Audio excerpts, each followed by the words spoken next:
Hey, it's Ricky Carmichael, and you're watching the MotoXpod Show.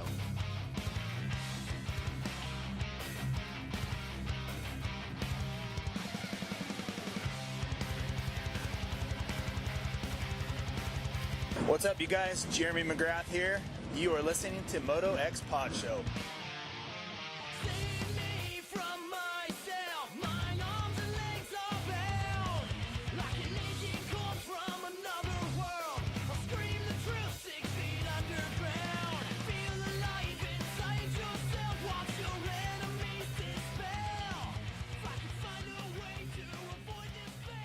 What's up? We're back for another all-new Vital MX MotoXpod Show presented by Race Tech and Boyesen.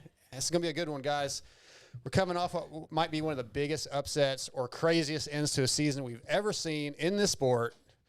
We'll get into all that shortly. First, let's talk about, well, we've got some good guests coming up, guys. We've got Ken Roczen on the show for the first time ever. We were supposed to have Justin Hill. He had to reschedule. So Grant Harlan's going to jump on and fill that spot. And then the beast from the East, Damon Bradshaw, is going to come on. We'll talk about the season, all that good stuff. Before we get into that, co-host Scotty, running the cameras, here early. Good job. Yeah, just here to help. Well, I appreciate you being here early. On the phone, all the way from California, from Vital MX, Michael Lindsay. How's it going? So you're saying because he showed up early, you didn't, lose your mind for once? You actually de-stressed a little? Well, he showed up when he normally does. The issue was our other co-host, TJ Smith, who almost is never here anyway, and then he shows up like 3 minutes before showtime. What's up, TJ? Hey, man. If being Hey, on man. time. Hey, man. being on time, I'm just telling you. I mean, I've got years of being early when I am here. I figured it afforded me driving through a monsoon of rain. Okay. How many Mountain Dews have you drank today? Me? Yeah. I don't know. He shaved his head. Yeah, he's over there. He looks like he just walked off the street. He's got me a little nervous. little nervous here, Michael. Cocaine's a hell of a drug. TJ looks like a homeless man. Oh, this is rough. Well, I don't expect much from your janky Texas town. So. Hey, whoa. Don't lump me into that. Whoa. Well, we're gonna What is it, Steve? What is it, Steve always says? West Texas, even though you're in East Texas. That's right. Yeah. It's funny because I work in West Texas, and to somebody who's not from Texas, he doesn't realize that that's 10 hours away. The difference between West Texas and East Texas. Yeah, Steve's closer to that part that he thinks we're from than we are. Right. Yeah. Hey, ML, your signal is a little spotty. Are you at the house with the internet? No, I was at Enzo building some suspension for myself, and my project ran long, so I'm sitting out in the parking lot right now. Oh, crap. Okay. Well, we'll make it work. We're about to get into this Boyesen discussion, and Boyesen is excited to spotlight their Boyesen Factory Racing's Rider Support Program, a comprehensive support system for motocross and off-road riders. The program offers participants exclusive access to Boyesen's products, yearly discounts, and the potential to become one of their new product development test riders. Join the community of Boyesen Factory Flyers by visiting boyesen.com to apply today. Scotty, TJ, I tell you guys to do that, but neither one of you guys ever ride, so I don't know. I ride almost daily. You ride daily? When I'm at home, I ride almost when you're daily. at home. But it's been weeks. And then Scotty, I mean, for some reason, taking almost a year to rebuild his bike. I don't understand what the problem is. It's not that hard to put a bike back together. I'm just such a big asshole. I can't help it. Whoa. Easy. There's kids listening. Jeez. God. All right. Gets touted here to be early, and it just ruins everything. Yeah. Show 270, Ken Roczen. I'm stoked on this. I'm really stoked. It's taken a long time to get him on. I don't know why I thought we've talked to him before, but I guess we haven't. No, we have not. So it's going to be great. But for this Boyesen discussion, ML, I kind of want to start with the huge news from last weekend. Eli Tomac ruptures his Achilles. He was up by 18 points going into Denver, and now he's out of it. We all thought it was over. I mean, I definitely was like, yeah, there's almost zero. I think even you said 0% chance in the post-race show last week. I think I said 0, and then Lewis called me a hater, and I said 0.1. Yeah, something like that. It was less than 1%. I mean, completely blown away. Scotty, you don't usually get to watch live, but once you heard the news, saw it, where did your mind go? Because I woke up Sunday morning, and I was like, was that a dream? So yeah, okay. So I was weird that night. I had like a weird feeling that like something weird happened. So it's your fault. I'm sorry I'm tapped in and I can just feel the juju. energies going over there. But anyway, so I actually for the first time I didn't finish I fell asleep before I got to the mains. So then I took my fiance to work in the next morning, and then I came back and I watched them, and that's when I texted you, and I was like, what just happened? Like, it completely threw me off guard. It was wild for sure.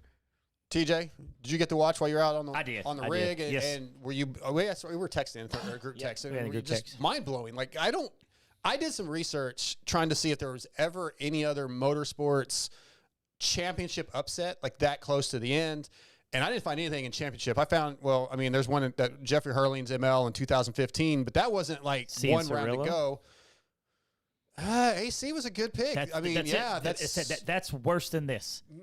No, but that is finishing the race, right? Am I wrong about that? What's that? He went down. Yeah, and he finished. But he lost the championship because on the last round, the last lap. It wasn't. I don't think it was the last lap, but it was pretty close. No, it wasn't last lap. It was like halfway. But still, that was the last. That was last round. Yeah, that's true. He bent his bars. That is way worse than this. I mean, because that at the time. How tight was the points in that one? They were a lot tighter. It wasn't over. But that's what I'm saying is he just had to finish like top 7 or 9. But to me, that's more of a heartbreak. This is like, okay, this is the guy who's. It's set towards the end of his career. He's got multiple championships. He has a legacy already set. He's already there. Versus a young kid coming up. I mean, no, he wasn't that young, but still a young kid coming up, building to his first championship.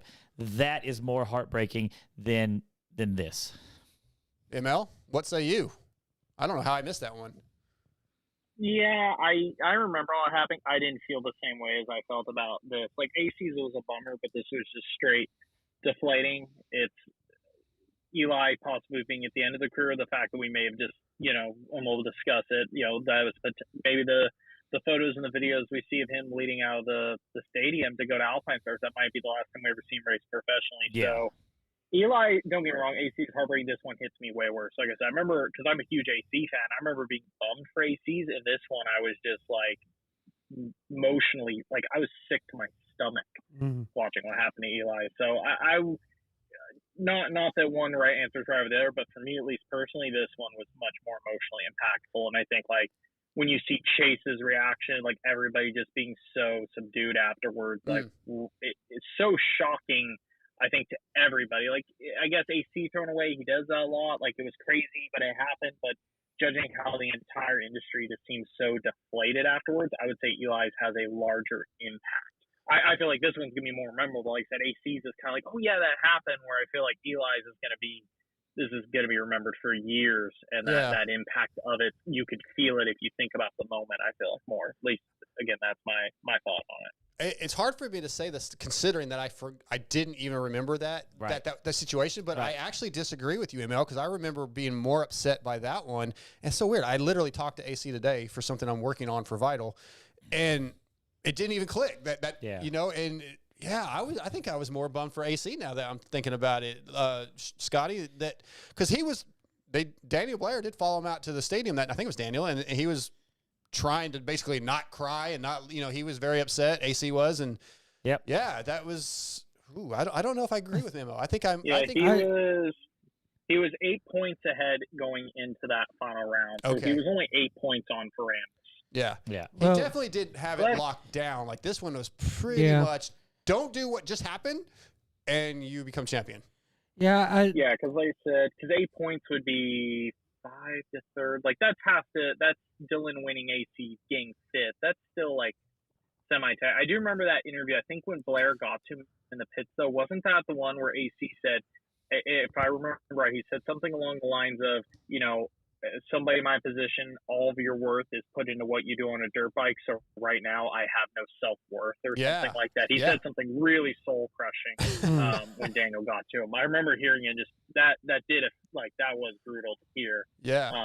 But again, two very emotional moments. I think again of like Eli's AC is a bummer for AC and fans, but I think Eli's affects a lot. Like a lot of people are just like, holy shit. Yeah, and the main thing on that's we're talking about a 250 championship versus a 450 championship, and this one I feel like this one was kind of like Tomac's obviously going to go down as one of the best guys to ever race, but I think that this race, like him winning this title, would have been kind of like okay, that put him to another notch into the elite level, and to see him just get ripped away from him like that, I think that's what got me the most was the fact that was going to be like that might be it. Would he have been locked into the Mount Rushmore topic thing when Outdoors does that again this year? Who's your Mount Rushmore? Yeah, I mean, probably honestly, I mean, I think he is anyway, but. So also we had Lewis said Lewis Phillips? Yeah, he said remember when Jamie asked Chase how he stays motivated last week, and I jumped in to say that nothing was over. Yep. Yep.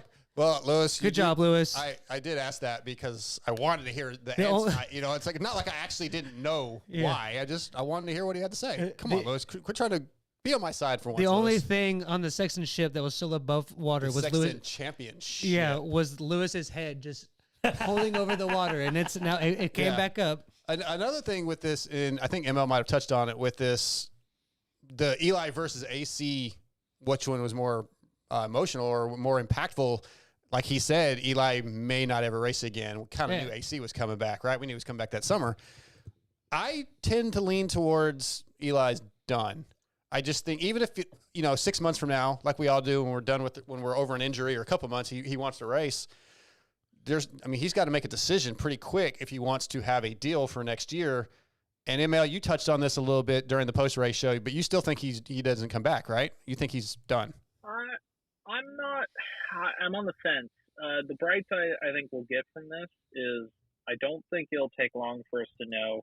Me and Lewis both discussed what we think the realistic timeline is, and we both said the same thing. We think that Yamaha probably needs an answer by the end of June, I would imagine, maybe early July.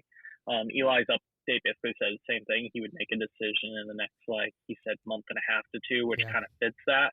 So I think it's going to be, I will say, it's going to take real commitment from him because in 2 months he will not know. He'll be partway into his recovery, but he will not know fully what that thing is going to feel like riding, how long lasting the effects are, and what it's going to be like to mentally get back into training from that. If he decides to go in 2 months, he's going to have to be very deep inside being like, yes, I want this regardless of what's happening. So I think at least we will get an answer, I think, sooner maybe than expected. I don't think this will drag out. And I know people love to think like, oh, Star will just do whatever's possible to get him on the bike. Bobby will spend the money, da-da-da. I've had to explain this a few times. The 450 program is managed by Star Racing. It is not owned by Star Racing. It is still Yamaha's money. Yamaha pays the salaries. They have to final sign off on things. They need to make decisions. I know they would probably love to wait it out, but even John Tomac told me this last year when they were considering retirement. When he was going to do SX only this year, I remember asking John, I said, well, what if you sit around for the summer next year and Eli then decides he wants to go racing? What do you think? He goes, yeah, it's always possible. But he's like, not many teams are willing to wait till August or September. Not many teams have a couple $1 million sitting around at that point to do things for you. So, even they said that realistically then, that, yeah, those timelines just don't work. So I think we'll get an answer fairly soon, first off. Number two, I lean towards going away. However, I guess it just depends. Does he sit there and is like, yep, I don't, he keeps telling me like, I've accomplished everything I want to. Is he good? Does he want to ride off the sunset? Or is there that small nagging part that's going to be like, that was mine. It was in the bag. I want it one more time. Right. I don't know. I kind of lean based on the way he's carried himself this year that I don't think he would be like that. But you never know. A moment like this could trigger him. If I had to give it percentage pie, I'm going to go 70-30. 70% he walks, 30% he comes back. Maybe I'm being a little generous there in some people's opinion, but that's what I'm going to go with. TJ? Yeah, so here's a question. Did that contract he just signed for the outdoors, I mean, he's getting paid for it, right? I mean, is that how those work? Where like he just signed and they're like, yep, we're going to pay you for the outdoors and then plus you get bonuses for winning. Like, did he just make the perfect time to sign for that? You know what I mean? Yes, more than likely. The typical way a contract like that would work is there is an injury clause in there, and they're all written different. I've seen some where it's like, okay, if you can't race in because you get paid monthly, like if you can't race within that 30-day monthly period, you may get your salary cut by the first month you can't race. Maybe it's a 10 or 15% reduction, and then maybe the second month you can't race, it goes to 20%, then 30. Either there's eventually some sort of clause where it maxes out the deduction, or it's based around the amount of events. Either way, yes, they could trim his pay. However, factory teams are really unique where OEMs are burning the money like marketing dollars. The money's already set aside to be spent. I've heard, like in Kenny's case with one of his contracts, like they just continue. Yeah. Some factory deals I've heard they pay regardless. They don't enact injury clauses because they feel like, there's a certain sense of respect there. They're like, no, you're our guy. You've been good to us.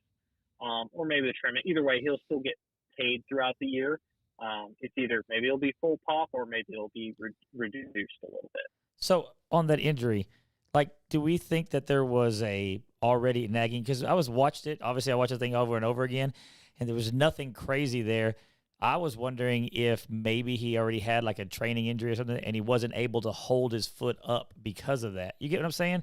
Like maybe the leg was weak, or the Achilles was already hurt, because it seemed like he instantly knew what it was. He instantly knew it was over.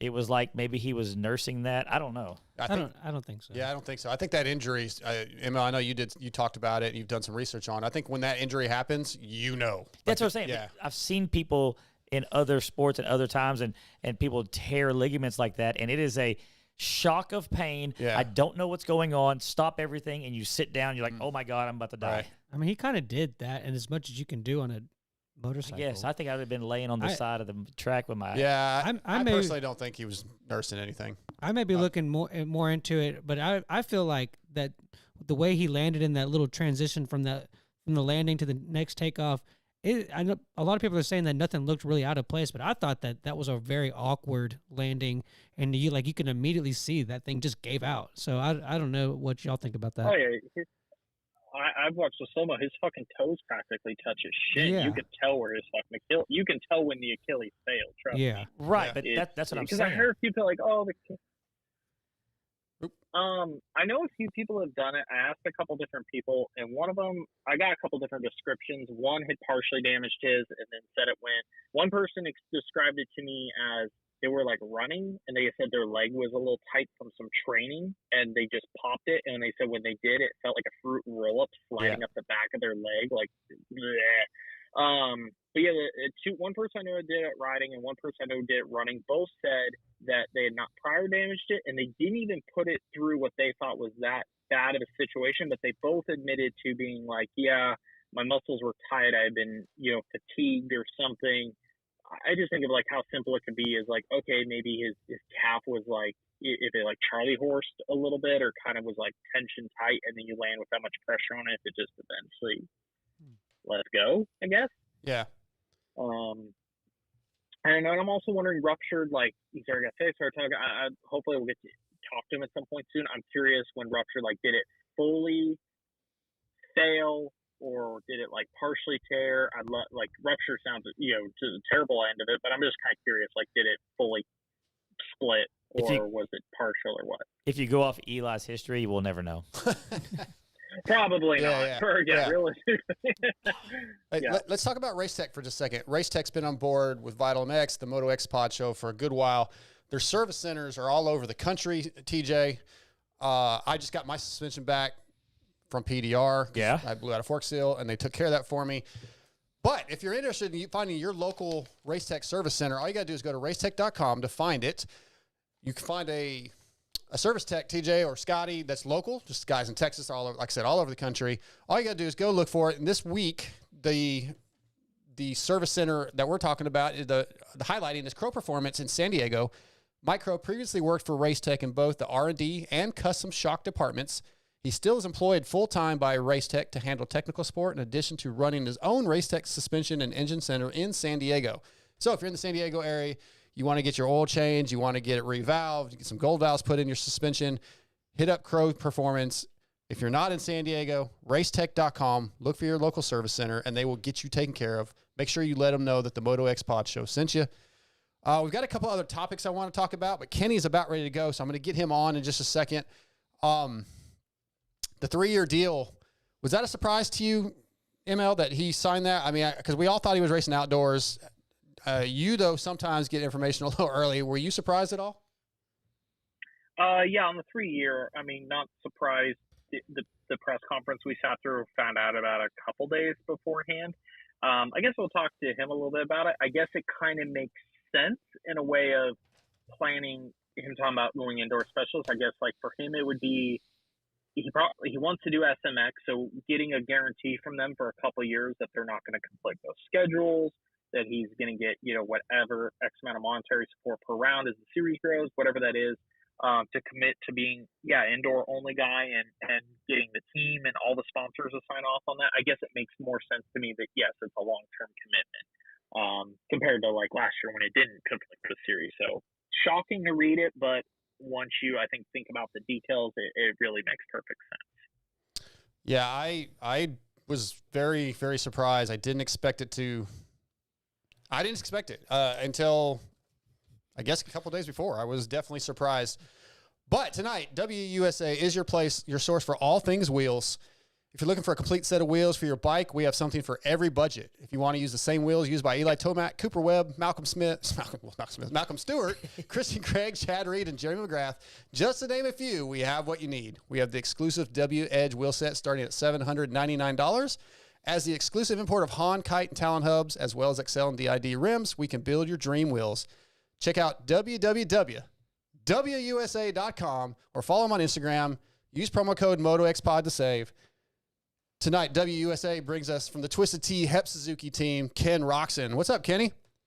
What's up, guys? Dude, really stoked. It took 7 years to get you on, but you're on. I have to correct you real quick. I'm the Progressive X-Star Suzuki team. That is correct. Thank you for correcting me. Dude, 7 years it took to get you on, but you're on finally. Yeah, I mean, I understand it's been taking a long time, but all right. I had to, I don't know. It is what it is. I honestly, now that I think about it, I'm like, man, it has really been that long, but I think you have just always caught me on maybe not so great times. Well, and I also, when I started out, nobody knew who the hell I was. So the first time I ever talked to you, I think in 2017, you were like, yeah, I don't know who you are. So it took a little while, but then I think it was Paris. We were talking about music and I was like, all right, we're cool now. We're cool. Yeah, Paris. We had dinner with Steve, Mathis, and JB and stuff. Yeah, that was the first time we actually like sat down and stuff. Definitely. Well, I'm glad you're on here, man. And obviously, we want to talk about your 3-year deal you just signed with World Supercross. I know you've talked about it, but yeah, for me, I was just talking to Michael Lindsay. He's on the line with me right now, and it was a bit of a surprise for me. I was not expecting it. I was ready for you to go outdoors. I thought we were going to go to Millville and go see Slipknot and Pantera, and my whole world's shattered now, Kenny. I know, man. This is honestly that's a big bummer because I was actually looking forward to that music show. But yeah, I don't know, man. I really last year towards the end of the year, like I was like, okay, I'm gonna do outdoors again because I felt like I should and I needed to and whatever. And but that also seemed super far away for me. And then as we got closer, I don't know. I guess I really had to find my feet during Supercross here and kind of work through some stuff before I even gave anything a thought, right? But then I was like, man, I'm kind of fighting back to get to somewhat close to the top. I just want to battle with the top guys, and I've been far from it. So I really took this year to see if I can work my way up because it's really tough. Like, I don't know if it's because I'm getting older, but I feel like this whole thing used to be a lot easier. But I think just our sport's so gnarly and it's difficult at all times that, anyways, I feel like I had to really fight my way back. And when I thought of how tough this is the sport, right? And then motocross in the last couple of years has been really knocking me on my ass with this Epstein Barr thing. And I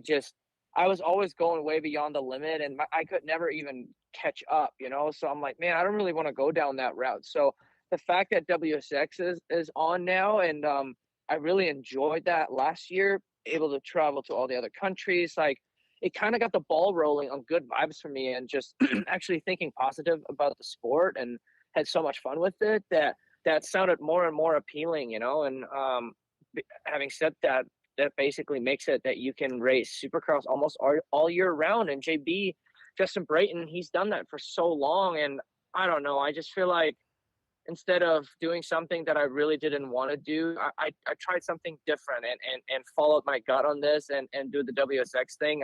It's not like I'm retired from motocross, but at this point I was like, you know what?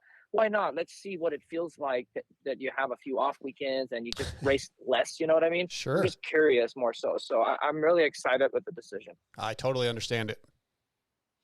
Yeah, hey, Ken, it's ML. I was curious. So me and Jamie were talking about this before you had on. He asked me if there was a shock. I think a lot of us have been joking about. We kind of, even though you're saying pro motocross, a lot of us were like, well, he's the defending champ. The team does it. Like we still were like, oh, there's a chance you go there. However, Jamie had asked me when we got on, was the 3-year a surprise? I started thinking about it, and I guess it makes a lot of sense. I was wondering how you tick the boxes to make the decision to be here long term, but I'm guessing just like you said, between the health stuff, between travel world, between being indoors full time, like was it almost easier to commit to do it like long term versus short term versus go, oh, I'll take a year to do it and then maybe come back to US full time? Was it easier to commit to a full time knowing you're going to change your focus, your schedule, like the whole 9 yards? Yeah, I mean, it was kind of like a snowball. I just wasn't happy, and that I wouldn't be around much longer. I feel like if I wouldn't have done all the decisions I've really made throughout the last off season and now and with this WSX thing, because I wasn't really enjoying myself. I had too many problems. It went on it was like chronic for me, you know, and that's what was so poisonous for me. And I was just really unhappy with myself, my career. I had no fun with the sport, and I didn't really want to do that.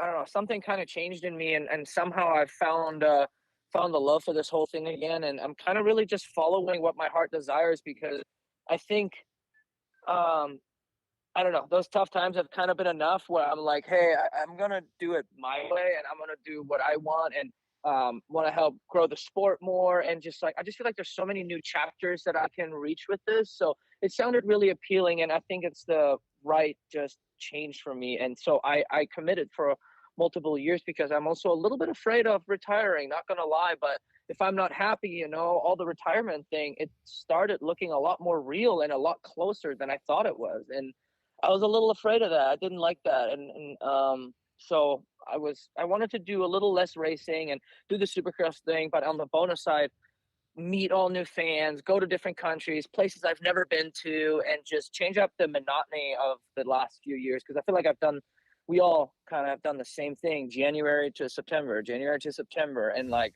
I don't know, I just need a little spice in my career. I love hearing the almost like scared to retire long-term commitment. Now I have to stay in. I can't back out. But I'm kind of curious so WSX is only six rounds this year.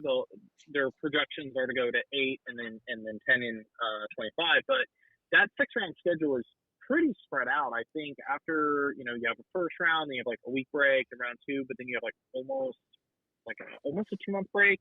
There's some big gaps in that series. I can't imagine like outdoors is tough, because every week you got to do the grind of, okay, 3 days on the track, gym, fly to this round. You have these gaps. I don't feel like you've got so much base built up from AMA Supercross. You have dialed in settings. I'm guessing you don't have to just grind during those huge breaks between it. You can do more content, more fun stuff with your family. I know you guys are expecting a second kid. Like, have you kind of already thought ahead, like what those gaps look like some of the things you can do that you normally wouldn't be able to? I mean, it'll be an adjustment period. That's never really been the case. Oh, my kid just came out. He's a funny guy. Yeah, I don't know. It'll be interesting. Like, I think I'm going to be spending a little bit more time at the beach. Like, I really miss the beach.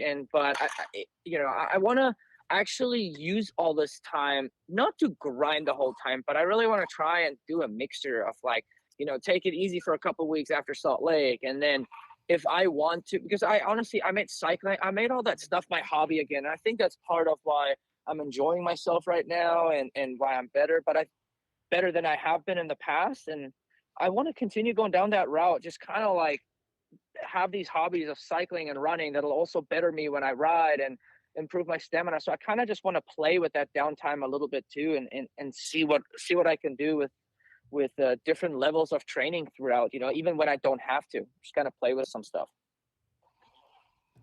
Hey, Kenny, I wanted to ask you about these careers are being, you know, we talked, you got the 3-year extension. These careers have been longer than usual. And a lot of the trend seems to be nowadays, a lot of you guys are doing kind of the dad life. I've seen, you know, we just heard your kid, and it seems to kind of motivate the careers in a different way. And it's encouraging to see you guys extend these careers because of that. Does the dad life kind of correlate to that extension of the career? And do you think guys like McGrath and Carmichael, Poto, maybe even Stewart, if they had kind of hung in there and a little bit longer and gotten this kind of family environment, would they have extended their careers as well? I believe so, but I think they were taught, Griffey, be quiet, please. I think they were taught that's not possible. You know, that was the stigma of the sport, and it's different times now. I think, you know, I came in and then I caused a ruckus with that. I'm unhappy with all this, not all this training stuff, but just the way and amount of training and like how everything was handled. And now I think once you're a dad nowadays, you know, we all are really all the podium guys are usually dads that, I don't know. I just think we have best of both worlds now. You know, we get to see what it feels like having a family and doing other stuff than just thinking about dirt bikes. And now we have combined that with some good work, and seems like that careers just last a little bit longer because it's tough, but it's almost like a stress level that is welcomed and appreciated. Because I went to a few races by myself this year, and I was really, I don't know, my anxiety was high, and maybe it was just an off day or a couple of off days or whatever, but for whatever reason, when my family's around and they're causing a ruckus and whatnot, it kind of relaxes me in a sense. So I actually appreciate it a lot more. Yeah. So talking about going to Supercross only, Supercross is dangerous. You know what I mean? Like you couldn't see an amateur like a vet rider like us ever doing any of that stuff. So to us, it's mind blowing to be like, I'm going to do Supercross only. I would think motocross only because it's what we grew up doing. It's all that kind of stuff. Is it the grind of the motocross, like the hard work of it, that whereas Supercross you're kind of in and out on the weekends? What's the reasoning that a lot of riders pick the Supercross only deal?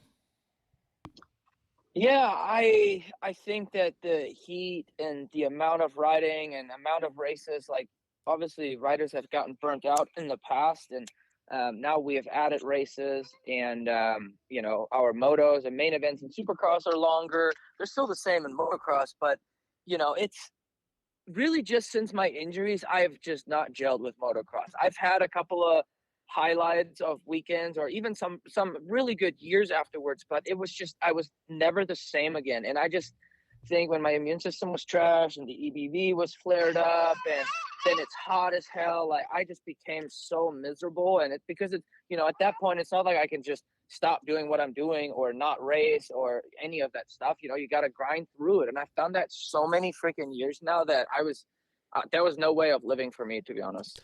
Yeah, I want to touch on that. So you said a little bit ago that you made the comment about being afraid of retirement. So you didn't want to quit, but then also since the injury, you haven't gelled well. That's got to be a mental mind F.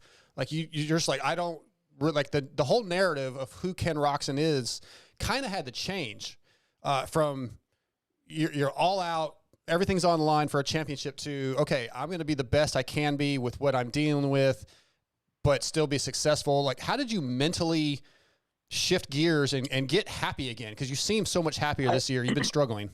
Yeah, I think, man, I think I never accepted it, honestly. Like, I used to feel so good as a kid, and I used to be strong, and then now I have this, you know, with this virus and my immune system, a lot of this stuff was so out of my control.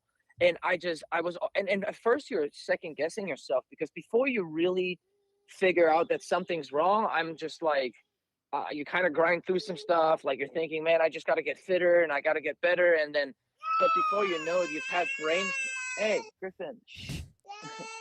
But then you have brain fog every single day and you feel fatigued and tired. You're not recovering. And then that went on for a long, long time. And I don't know, it was a nightmare. And yeah, mentally, I think I just never accepted it because and then you're made believe that nothing wrong with you, you know, like it's just a really hard thing to pinpoint, you know, kind of. And especially also from outside people, it's just everybody always thinks that they know better. And yeah, so for me though, personally, like it was just something that was really hard to swallow because I still had to go out and race. I still had to do some training. I never felt fit, but then that came with a lot of like depression and anxiety because it just started becoming so chronic and every day that you just never see the light at the end of the tunnel. And there were just some miserable times I wasn't enjoying myself. Emil? So I know you've been asked quite a bit, Kenny, about like the illnesses, like trying to get an exact answer of it. One thing I was thinking about listening to your comments this year. So I know I'm trying to go what press conference. It was probably quarter way into the season. One of the nights you were talking about, this week we were working on the bike from sun up to sundown, things like that. Knowing what you've been through in the past, I know from somebody sitting back and watching your career, I was thinking, man, I hope this doesn't bite him in the butt. You know, the endless work, the hours with everything you've dealt with. However, I've also heard you comment a lot about taking control of your own program this year, you know, cycling when you feel like you need to, doing what you need to. Has some of like getting on top of your health just been like, hey, you're the only person that really kind of understands what you're going through compared to having trainers and people telling you where to be, when, why, like, and even kind of the mental health part that comes with that. Is that been one of the biggest cures or one of the things that's helped you the most with your health, is just being able to control everything yourself, since you're pretty much the only one that knows what you're going through? Yeah, in a way, yeah. I mean, you know, I normally have really good communication with my trainer and stuff, but all of this just started with flying overseas. You know, I was pretty much on my own, and I figured that I was the best judge of what I was going to feel like. And I've done a lot of different styles of training over the years, and but at the same time, I had to really learn and adjust. I had some really, really, really long days of testing, of course, too. And then, you know, that's why not every weekend is the same. Like I had a couple of weekends where I really, really sucked. Like I just didn't have it. I was tired because, you know, I was testing a lot during the week, but there's all stuff that had to be done. But also sometimes a tired from just working out or doing too much is different than when you get fatigued from like Epstein Barr and stuff like that, because that's just like, you know, your legs feel like jello. It's not like, and you're just worn down. It's just a different feeling. But anyways, I knew that all this testing like was gonna hurt me a little bit on the weekends, to be honest. But yeah, I was just super motivated. I really wanted to do this, and I'm glad that I did, because I think you can see now that everything has paid off. And we're not perfect. Nobody's perfect. Everything can always be better. But I think I've just also learned to deal with the situation better. And yeah, I think I'm a lot more in the moment and a lot less freaked out when I don't necessarily feel that great. And I think everything in combination, what I do, it snowballs, right? And then, yeah, I've just, luckily, knock on wood, up until now, I've been feeling pretty good. And hopefully it'll stay like that too. And yeah, it just feels good to be able to be a little bit consistent and enjoy life while I do my job. That is, you know, now again, my hobby, and having fun with everything. It's just really a breath of fresh air after those couple of years. I'm guessing the answer to what my next question is probably somewhere into what I already kind of asked you, but to like pinpoint it down, what do you feel like the most valuable lesson you've learned through all this is for yourself? Like what stands out to you?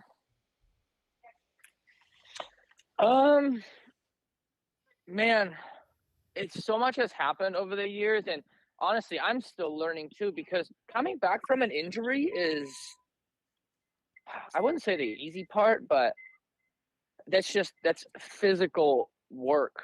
But the other stuff that I was dealing with was, you know, psychological, due to like the EBV and everything. I just started getting so burnt out, and one thing leads to another, and then you're not happy, but you still have to race. So I'm honestly still learning. It's really tough. I think a year ago I was in a pretty dark hole where I didn't know if I wanted to still race, and this year I'm having the time of my life. So I guess all I can say is that to be patient, and you got to do it one day at a time. And before you know it, like you know, months ahead, you don't know now, but it can look a lot better. So I just think it's a really cliche, I guess, never give up mentality, but it really is true. You got to sometimes be patient with yourself and not pound your head into the sand, and maintain, and you know, try to try to do things that make things fun for you in life. Yeah, it's a combination of stuff, of course, and everybody's different. Everybody has their own problems and feelings and whatnot. But yeah, like I said, last year I was miserable. This year I'm having the time of my life, and things can change for the better. Because I think people also, they always grasp onto the negative things. I think it's human nature a little bit, but it's actually, like, I've learned from myself right now that yeah, things can change for the better too, and not always just for the worse. Yeah, I agree, Kenny. This sport really likes to shine on that kind of stuff. It just seems to go that way. Going back to this weekend, you know, the altitude was definitely a topic of conversation, and in the broadcast they kind of mentioned that the Suzuki had kind of been tuned down a lot of the season, and that was going to possibly give you an advantage.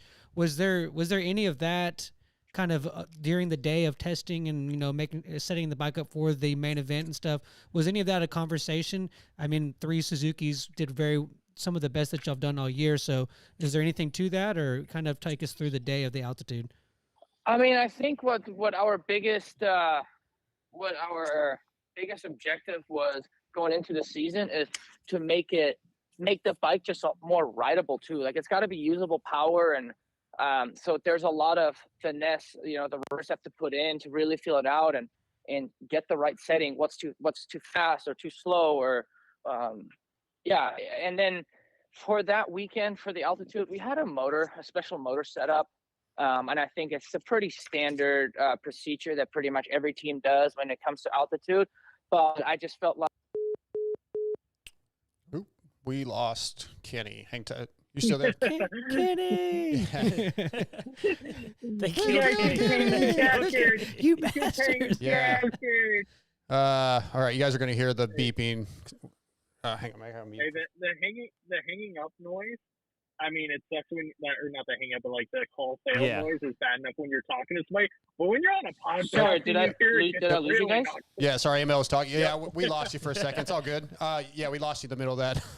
What was the last thing you heard? Everybody yelling, "They killed Kenny!" Yeah, South Park reference. Yeah, it was just a couple. Go ahead, ML. I was going to say, I think we heard you said is the engine that you guys ran is kind of same procedure Standard, yeah. a bunch of teams do. Oh, and yeah. Then, So every team kind of does the same procedure, you know, bumping up compression, stuff like that, but it just wasn't enough.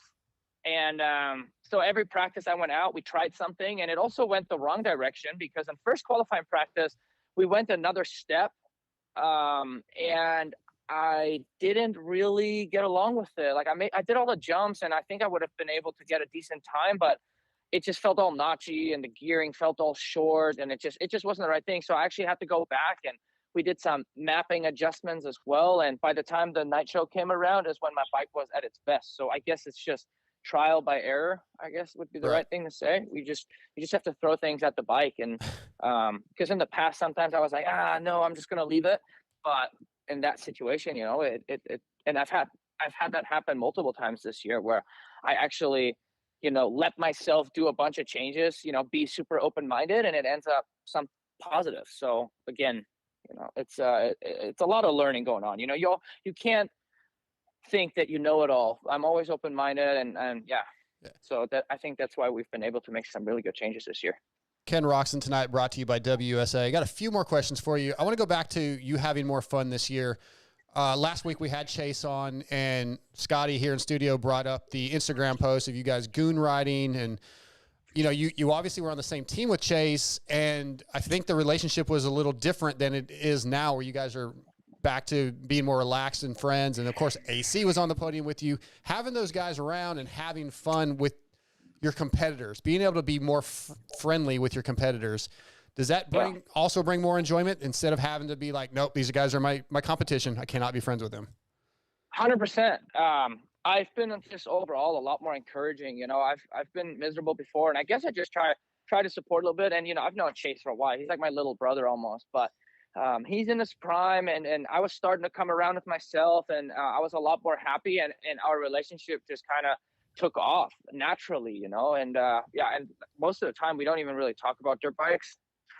He's over at the house a lot. We actually work out together, and because I've done, you know, we've been with the same trainers and stuff. Like when we go in the gym, we always do shit together, but he's doing his stuff, I'm doing my stuff. We cycle together. We basically all cycle anyways, you know, so we just do a lot of training together, and it really works out where we live close. And same with Wilson, Dino, he lives right down the street, and we always have a really good group going. So I think it's a big part of having overall more fun and being down at the track too, because, you know, Chase and Adam are the guys that I, you know, pretty much team up with when we're down there all the time. So it's relaxing. It makes it fun.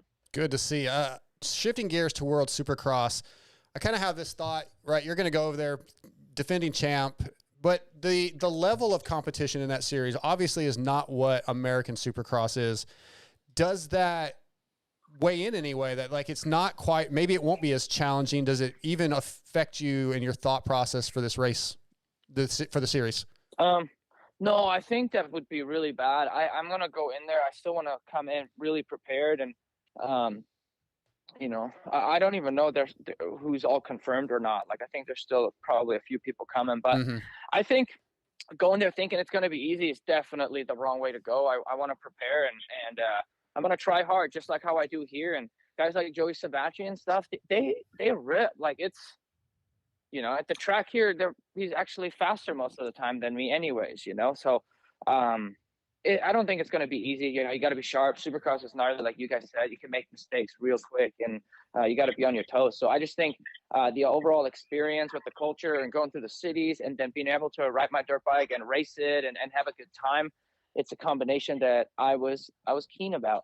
And yeah, so cool. I'm going to prepare same as what I prepare for American Supercross. Perfect. I had one last question for you. Is actually World Supercross related. So I was thinking about this a couple weeks ago. Everybody's so stoked when we went to Nashville. You know, the series is kind of a grind here. We usually go to the same places. We have like one venue change a year, but Nashville offered something really unique, and I think it was really a refresher to mechanics, riders, everybody. Correct me if I'm wrong, I think one of the World Supercross rounds last year, you guys had to go surfing somewhere pretty popular. I think it was the Australia round. Looking ahead at that WSX schedule, other than the fact you're going to see new cities, is that a huge part of it, like where it doesn't feel like a grind? Because hey, we go to the same places after 4 or 5 years. You're like, I've already been to Anaheim a bunch. I've already been to San Diego a bunch. I've already been here. Like, what else is there to go see? I'm just here to race my dirt bike versus all these venues.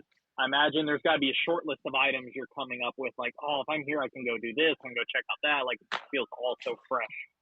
For sure. That was so cool. Last year when we went to England, we went and spent time in London, me and the family, and did a lot of sightseeing. So I think for sure going to new venues is huge. Just to same with going back to New York this year, I think was rad. Like, I had a good time there. It just breaks up the monotony. I think you're right. You know, we've raced so much in Anaheim and stuff. I mean, of course, I appreciate it, but when you can go to some venues that you haven't been to in a while, it for sure helps. And yeah, last year, Melbourne, we went to the Urban Surf. That was super cool. I hope I can go back this year. And I'm sure there's a bunch of other places that we're going to where we can get a little feel for the cities and stuff. Kenny, going back to your relationship with Chase, how do you feel like he handled the situation after the race and the podium? And obviously the conversation was pretty wild with what happened to Tomac and stuff. And was there any other way he even could have handled it? I know the team kind of talked to him a little bit, and then a little bit of the aftermath of you guys' conversations continuing into the week. How has he been kind of accepting that, the championship lead and stuff like that? I think it's probably a little bit surreal for him still, to be honest, but I think he handled it great. I don't think it would have been a good idea to celebrate like a maniac. And in the moment right there, you probably want to, and that's fine too. But I think everybody, once you think about it afterwards, like, that's a shitty situation, right? Like, Eli's been an absolute animal throughout the season, and with something like that happening, I think they did the right choice to wait until next weekend, once it's really official and said and done. Mm-hmm. I hope that Tomac just shows up and signs up just to mess with him. That's what I'm hoping for.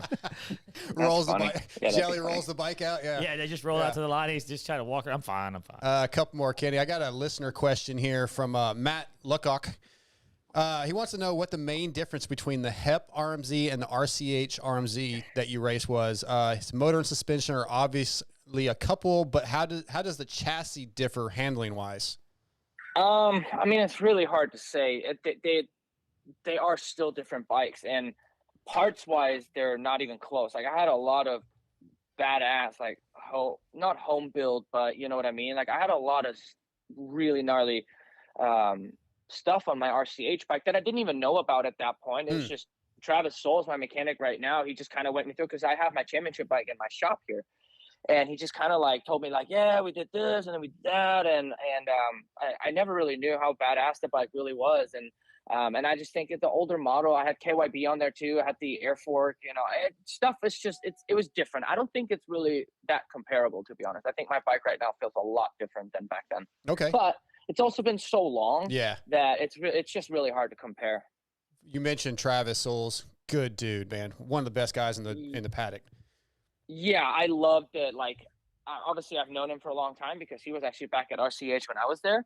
So we have absolutely matched, and we have both have so much fun together throughout this entire Supercross season, and it's been some amazing times. He's so appreciative and thankful, and obviously he has a little one too, and just I don't know. It was a really good match. Like I wouldn't say unexpected, but just like it was really a puzzle piece that I think was ended up being awesome for me. That's great to hear. I've got one more, and then ML's going to close it out.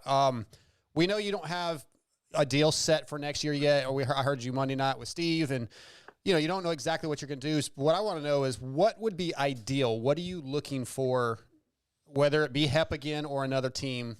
Yeah, what's the perfect scenario for you?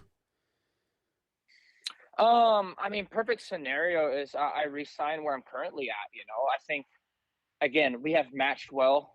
I've been super happy with the team. They've done everything and anything that I could ever ask for with Larry, and just like it feels like it's everybody's hobbies and they want to be there, and you can really tell that. I think they've been stoked with how everything's been going. And I've been happy with the bike, and I don't know. Of course, I haven't even really thought of that because I was so caught up in the moment every single day and every single weekend due to racing. And now I can't believe the Supercross season is pretty much over after next weekend. There's a lot of stuff I still kind of like have to think about. It's kind of like a different chapter started in a way. Yeah. Okay. But yeah, I really like the guys and everything, and I hope that. I don't even really know if the conversations have started yet, I'm sure, but I've just really been racing and being in the moment, getting the bike sorted. Cool. ML, wrap it up. Actually, you have one before my main question. It's funny, we talking about the team. You mentioned Larry. So Brooks has been with Reed to win a title, James Stewart, McGrath. He's been around for a lot of high-end success. Some people mesh with Larry, some don't. He can be super intense. I love the dude, though, because I feel like one thing I don't doubt about Larry is his freaking commitment. What have you noticed working with Larry so far? What's that been like? I think it's been an absolute match. He is like a grandpa to my son. And I think both of our work, we had to learn each other and trust each other. And once he trusted me, like it's just been taken off. He doesn't sleep, and it's a really fun and happy environment that I'm in at the moment. And Larry's a sweetheart. We even on the try, so encouraging every weekend, and actually surprisingly calm. I think in a way, he has his moments, and I think internally, but he's been so calm and so encouraging towards me, and just really always looking forward and working hard, and I don't know, just no pressure, but just really encouraging. So we've done some amazing things this year, and I'm really happy that I've been able to work with him these last few months, and who knows what we can still do in the future. If everything stays the same and some good work, happy environment and everything, I just really want to be competitive, and I'm enjoying it at the moment. So from weekend to weekend, every time we go racing, it's like it's a challenge, and I'm just really in the moment, and I think that's why I'm enjoying it right now. And then last thing, I kind of want to get your opinion on something. So my coworker, Lewis Phillips, has been asking a couple different people this as well, has been, you just had Jeffrey Hurling break Stefan's effort, going for 102 GP wins. And there's kind of like I don't know if I'd call it a 50-50 response, but definitely a split decision between people that think that, yeah, the record's super legit. And then there's people that want to complain about how many of his wins are MX2 based. Actually, joking, teasing. Steve Matthews is super always like, it's a bunch of MX2 wins. It doesn't count. You raced the guy. He was one of your main competitors from up. Like, what's, from your opinion, looking at it, what do you think of the record for him getting the 102? How do you feel about, that split of wins and how legitimate it is? Yeah, I mean, it's the guy's won a lot, and you cannot take that away from him. He's come back from injuries, and he's just a different breed, that's for sure. The fact that there's MX2 wins in there, I mean, it's a lot of wins either way. But yeah, it's like us counting lights wins and stuff, which we don't really do. So I mean, I have to give credit to him. He's been amazing ever since we were battling back then. It's just continuously, consistency and just different on the bike. Like, you can just tell he stands out from other people with his aggression and his kind of like bulldog mentality, and he rides a lot, and he's super strong, and I think that's why he has as many wins as he has. But yeah, of course, if they're both mixed together, you can fight over it. I always stay out of it. I just know how hard it is in the sport, and yeah, I'm impressed by it either way. Ken, thanks for your time, man. We kept you long enough. I know you're doing some family time. Really, it's been a pleasure watching you race this year and having a chance to actually visit with you a little more this season. So I appreciate you coming on the show. It means a lot to me. Thank you. No worries. See you guys later. Yeah, we'll talk to you soon. Thanks. Bye. All right. Ken Roczen tonight, brought to you by WUSA. That was cool. That was fun. Am I the only one that thinks that he had to stop himself from saying, yeah, the lights don't count? Yeah. It's funny because most reactions we've had, or I've heard those have so far, it's like our GP guys. Like, he's asked, Stewart and Koldenhoff and a couple guys, and they've all been like, no, the wins are legit as legit. And Kenny, I feel like Kenny was like more in the middle, but not bad. Not Steve, not MX2 doesn't count. But I think he was leaning that way. Well, I think it's like, because in the U.S., like, the continuing argument, because U.S., we do count, like, when we talk about Ricky's number, when we talk about career totals, we do count 250 outdoors. We don't count 250 Supercross when we consider win totals. When we talk about Ricky's 150, that's including his 125 outdoor national wins. Yeah, but don't you think that the classes in the lights or whatever and the way the rules and stuff were, I think that's why hurling stuff gets put into question? A little bit, because I can't remember if the age rule was there when he first did it or not. They changed it. Yeah, they've changed it since. They've even changed how you get bumped out of the class. It's changed amongst his.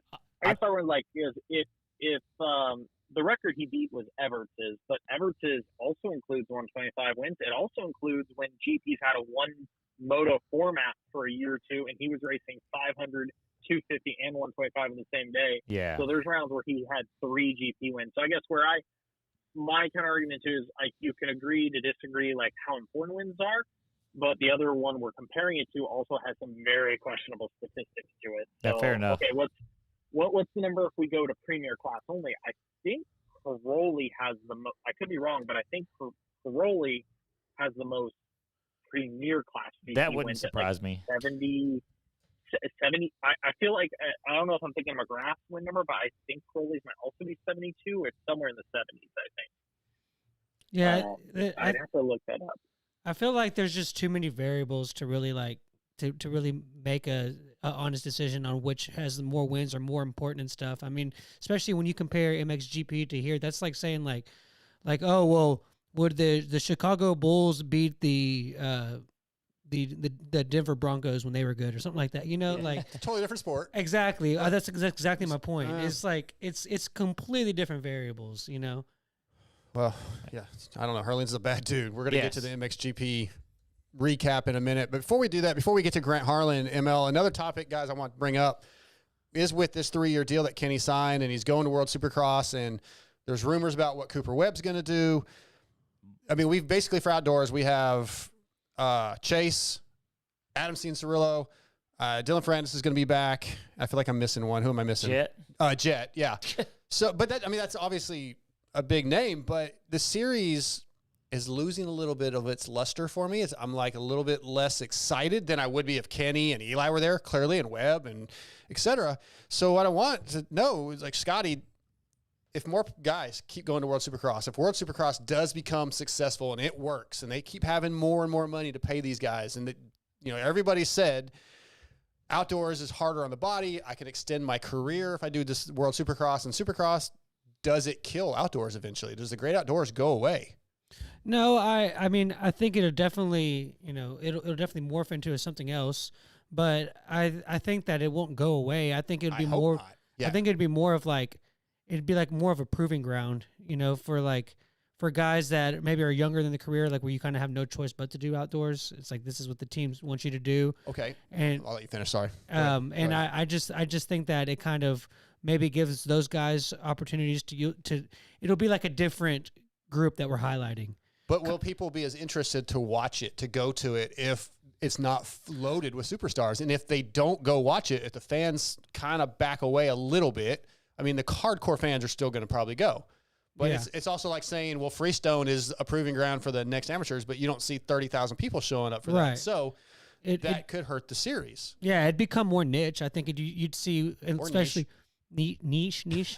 Especially with the streaming service world now, just like it'd be like its own little package that you would get. So I think it definitely, you know, evolves into something else. But will it ever go away? I don't think it'll go away.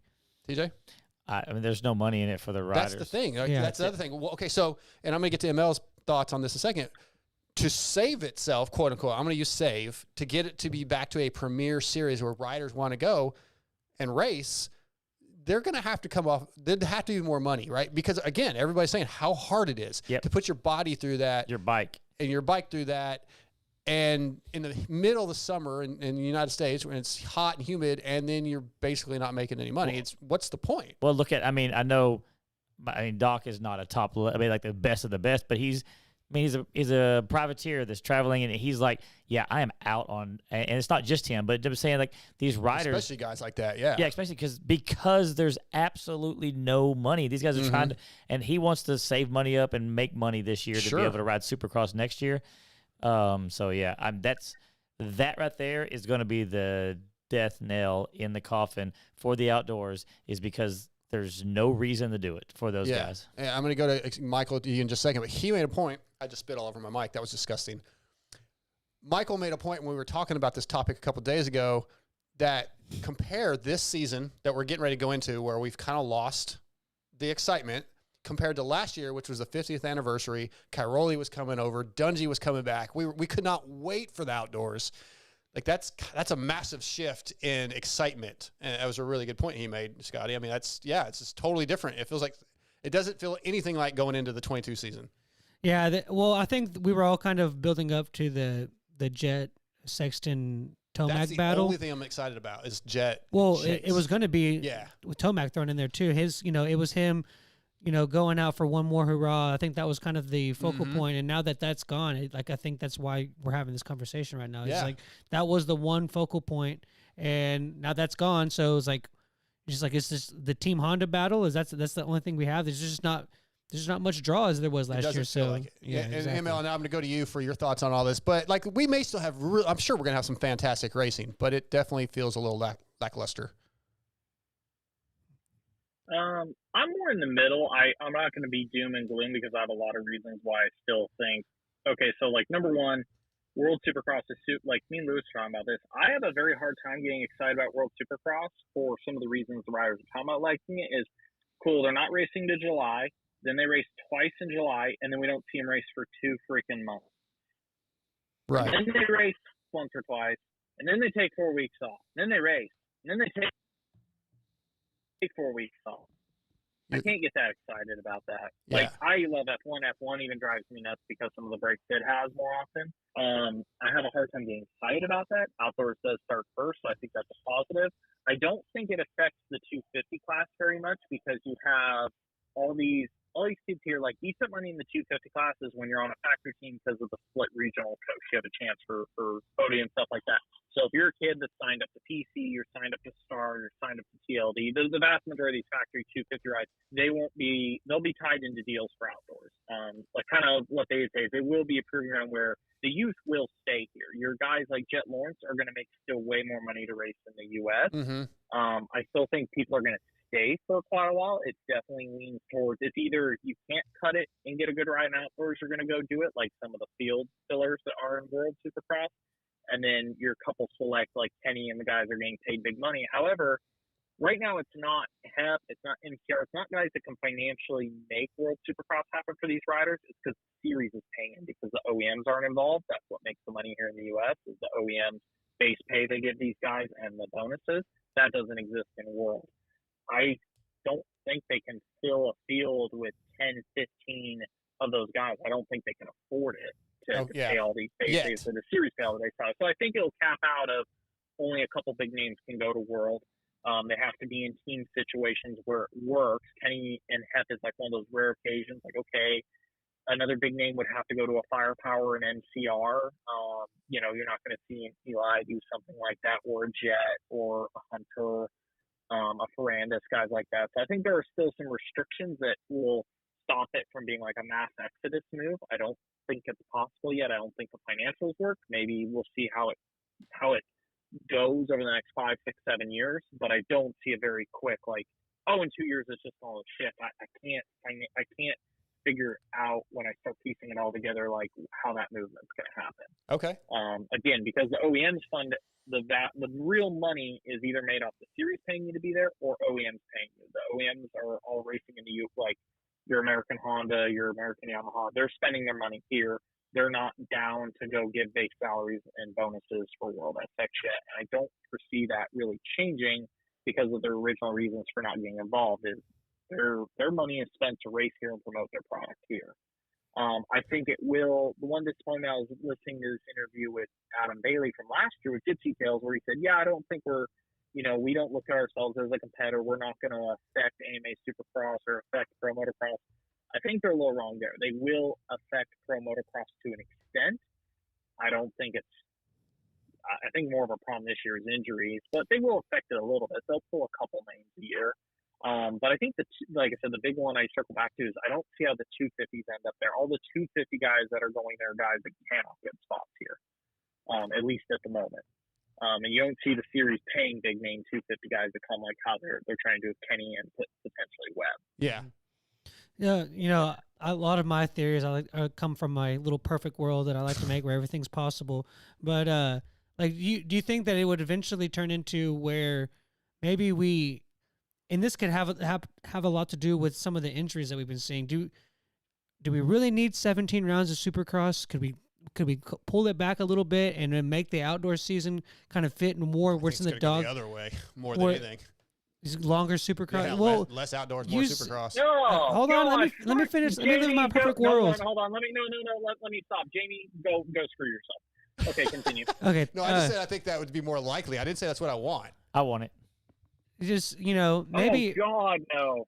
Maybe add the motocross season and maybe shorten them a little bit and add it to where it's not in the dog days of summer and more guys are can enjoy doing it, and then still have the WSX and the SMX.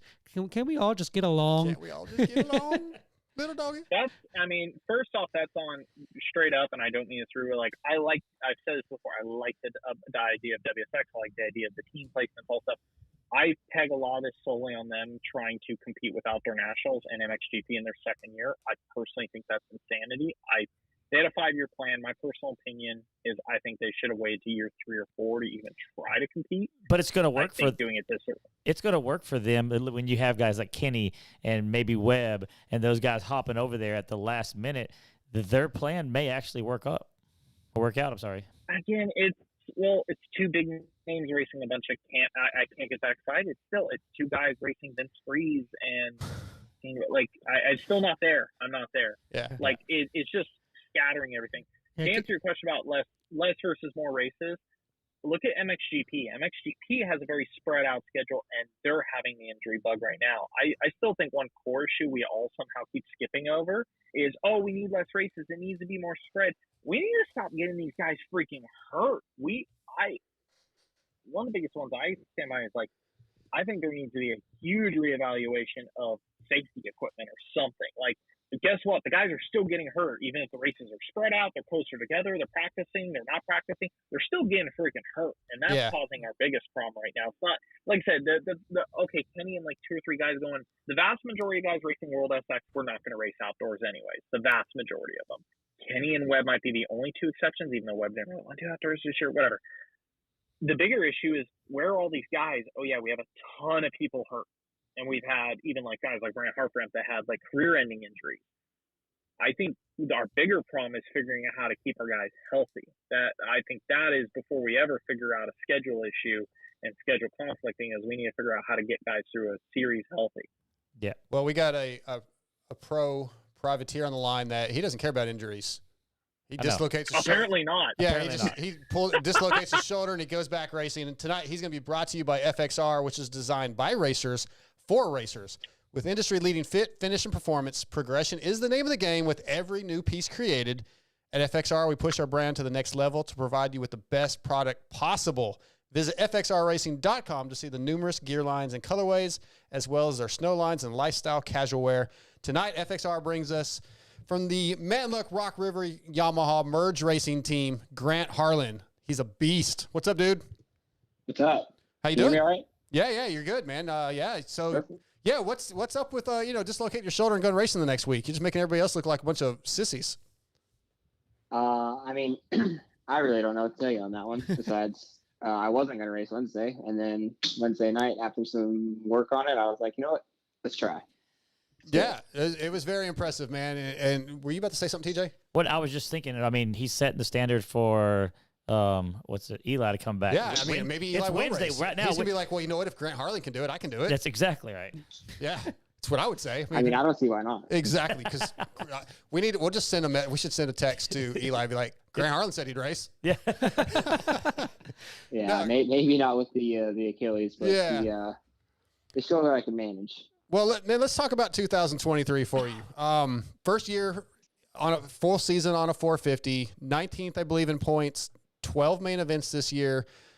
Are you happy with your season? Did you meet or fall short of your expectations? Well, I beat the expectations after the first round. Being that last year didn't go super great for me, I didn't really have many expectations coming into the year. I kind of knew the field would get to where it is now, where like guys like me are getting top 10s, but making the first main as I did, and then making mains early to middle of the season, definitely exceeded any expectation I had, whether I thought I had one or not. ML? Oh, it's my, sorry, I didn't realize it was my turn. Do we regret not switching to the bike of the year, #Blue Crew, #2023 shootout domination? Should you have just been on the 23 Yamaha earlier? Yeah, I mean, definitely recency bias is making me think I should have been on it sooner, but the other bike is just as good, I think. I mean, it won both titles last year and the Pro Motocross title the year before that, so there was nothing wrong with it. Yeah, Grant, this season has been like you've been more successful on the 450 than you were last year in the 250. Is it like what's been the biggest change for you? Do you just feel faster, or do you feel like your speed's always been there? I feel like you've kind of always had the speed, and it's just kind of putting it all together. What was the biggest thing that you learned from last year and brought into this year? I feel like I'm just more comfortable on Supercross with the 450. I don't know how else to explain that. Cause yeah, I feel like, at least at the practice track too, on the 250, I was at Club MX for 2-3 months before the 22 season. And, I felt pretty good. I was hitting loops good. I was hitting all the rhythms. Like I was pretty equal with some of those guys down there. And, coming into the race season, I just didn't I couldn't ride the tracks. I didn't feel comfortable. Like I didn't even really want to be there most of the time. And, I got a couple months at club on the 450 for Supercross, for World Supercross. And, I was pretty happy with that. Like I wasn't super fast or comfortable, but like I enjoyed riding the bike, and I was getting better every week. So having the off season on the 450, getting more comfortable on it, just with the power on jumps, especially getting comfortable with that. And like I said, I feel like I enjoyed riding the 450 a little bit more. So when the season came around, and Anaheim 1 wasn't super gnarly in terms of like whoops and stuff, so I got to be a little bit more free and got my confidence up with lap times and all that. And I don't know, just comfort and feel with the bike and the tracks and stuff. Just a kind of combination. Yeah, I've always enjoyed the lower RPM stuff. Whenever I see guys like of your skill level ride 250Fs, it just makes me cringe, dude. Like they always sound like so ragged out and so it's like so aggressive. I like the lugging and just more mellow speed. I'm there for it. Yeah, you would not like the 2-stroke days back at the 125. Well, that's different though, because it sounds better, doesn't it? Yeah, 250S sounds like meant to be. It's like there's like a machine going on, and somebody just threw a bunch of nails into it. TJ? That's what yours sounds like when you don't put your drink in. Yeah. So I had a question about your injury this weekend. Did you have somebody just like use a roll of duct tape all the way around you to hold your shoulder in? What did you do, or did you just kind of wing it? I mean, I had Benny's guy Nick at the race tape me up and all that, but I mean, there was nothing special about it. Like I said, I got some PT done during the week. And I think I got the muscles firing a little bit and got them activated and was able to feel comfortable moving it around. And even Saturday morning, I was still unsure if I was even going to be able to ride.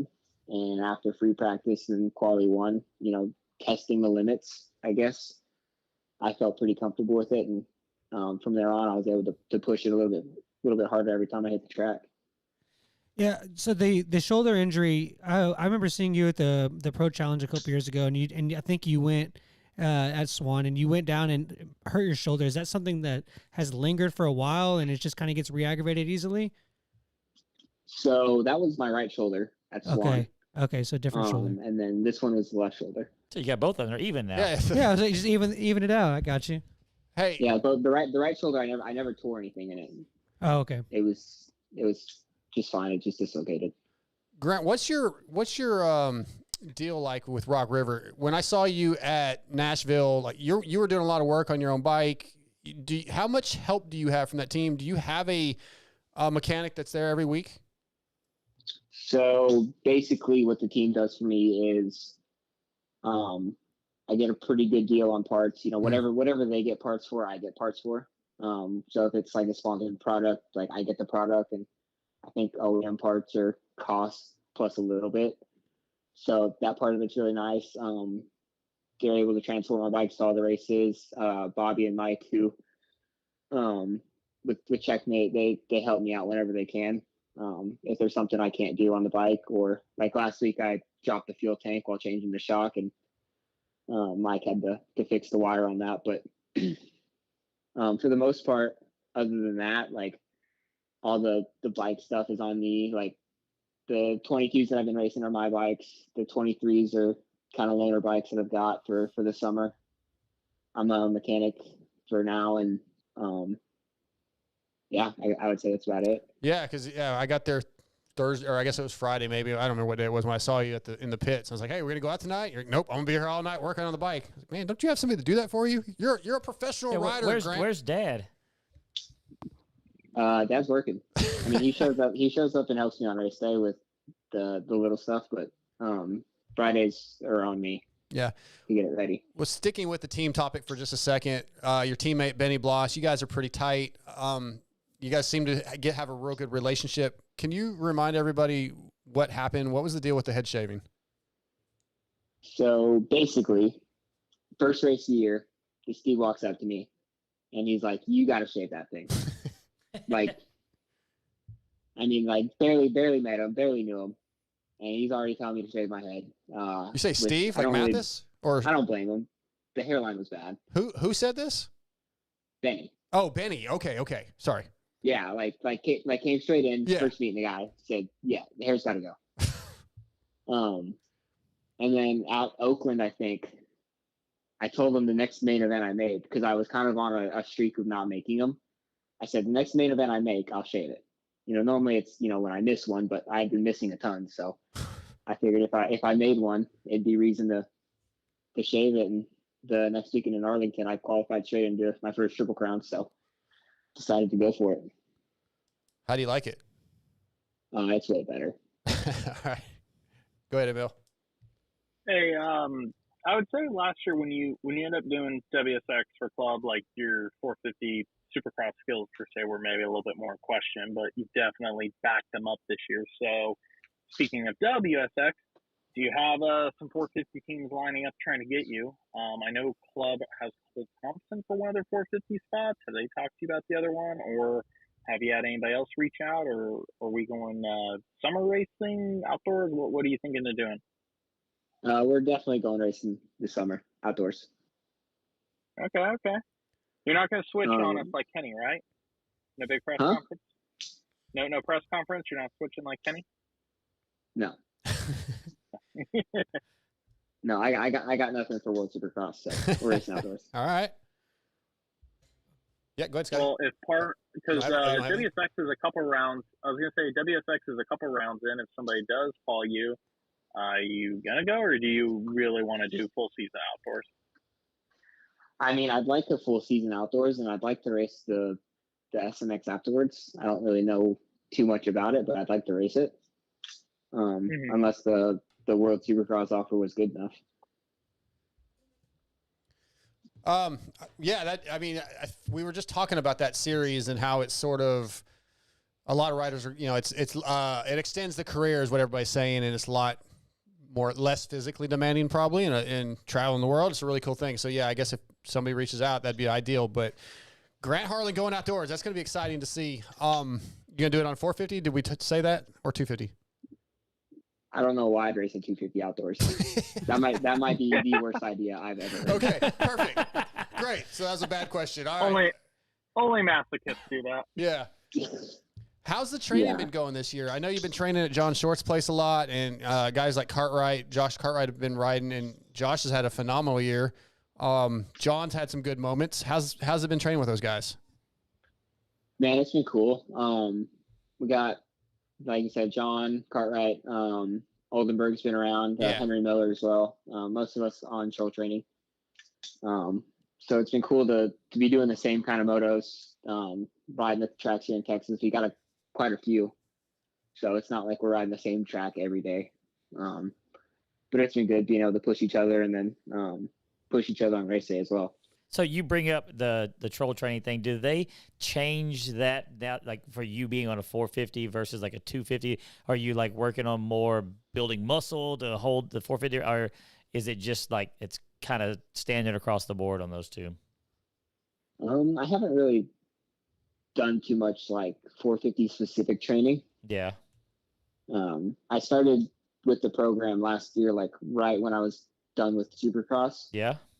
Trying to get in better shape, and I think I've really kind of midway through the season I'm starting to see the benefits of it.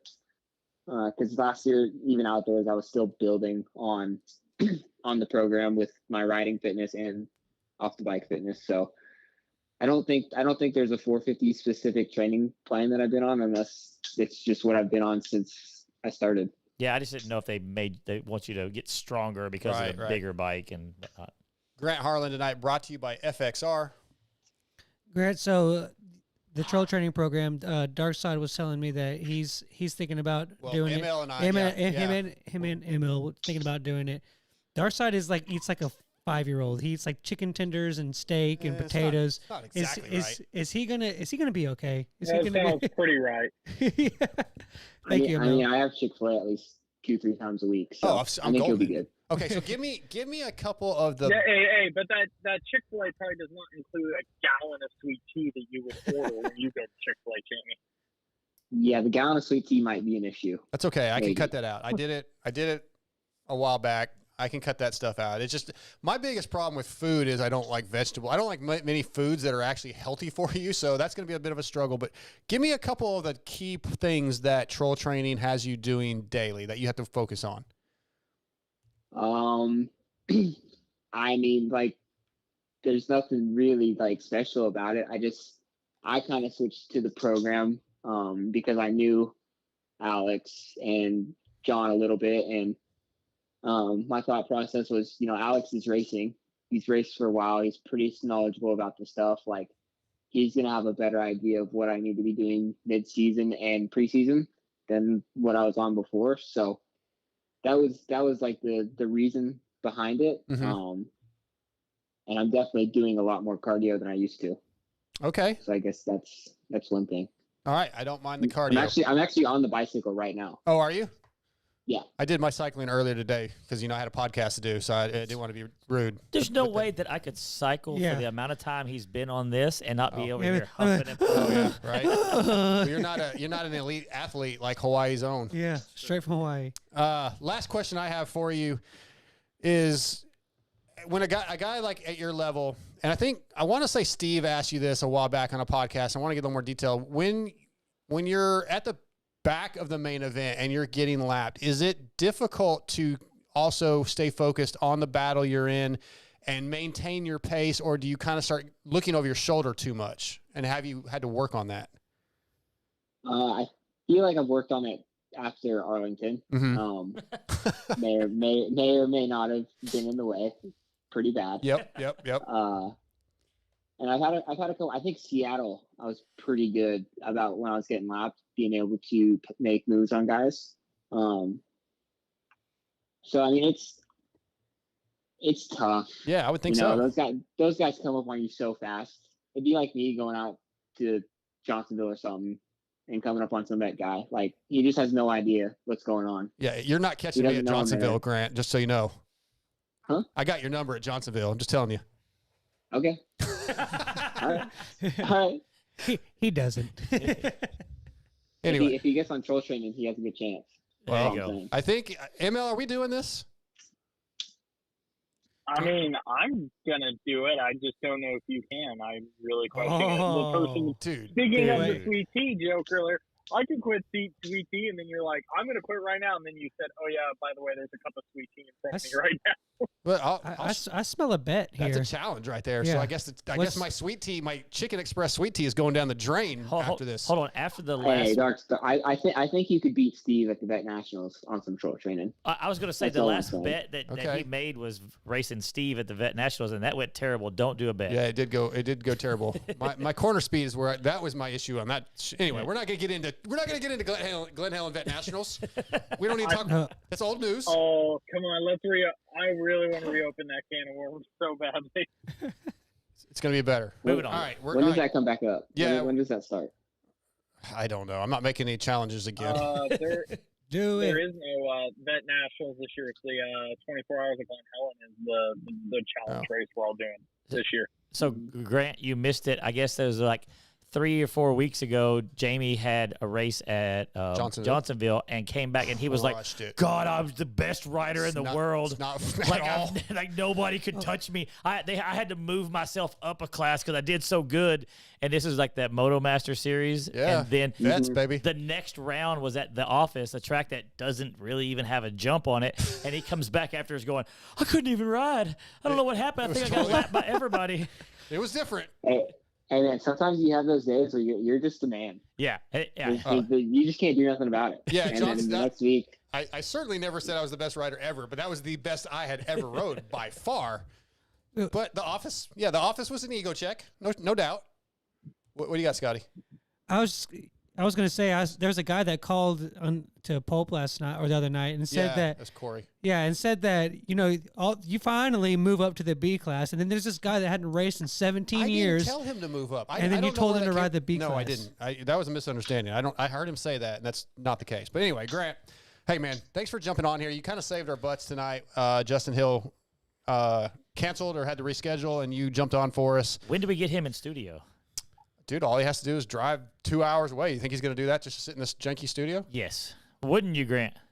I would. Yeah, he rides. I just got done driving 2 hours from Terrell. So. Yeah, and he goes to what's it called, Tapped all the time. All right. Yeah, well, maybe you could not be a dick and invite him to Steve's place.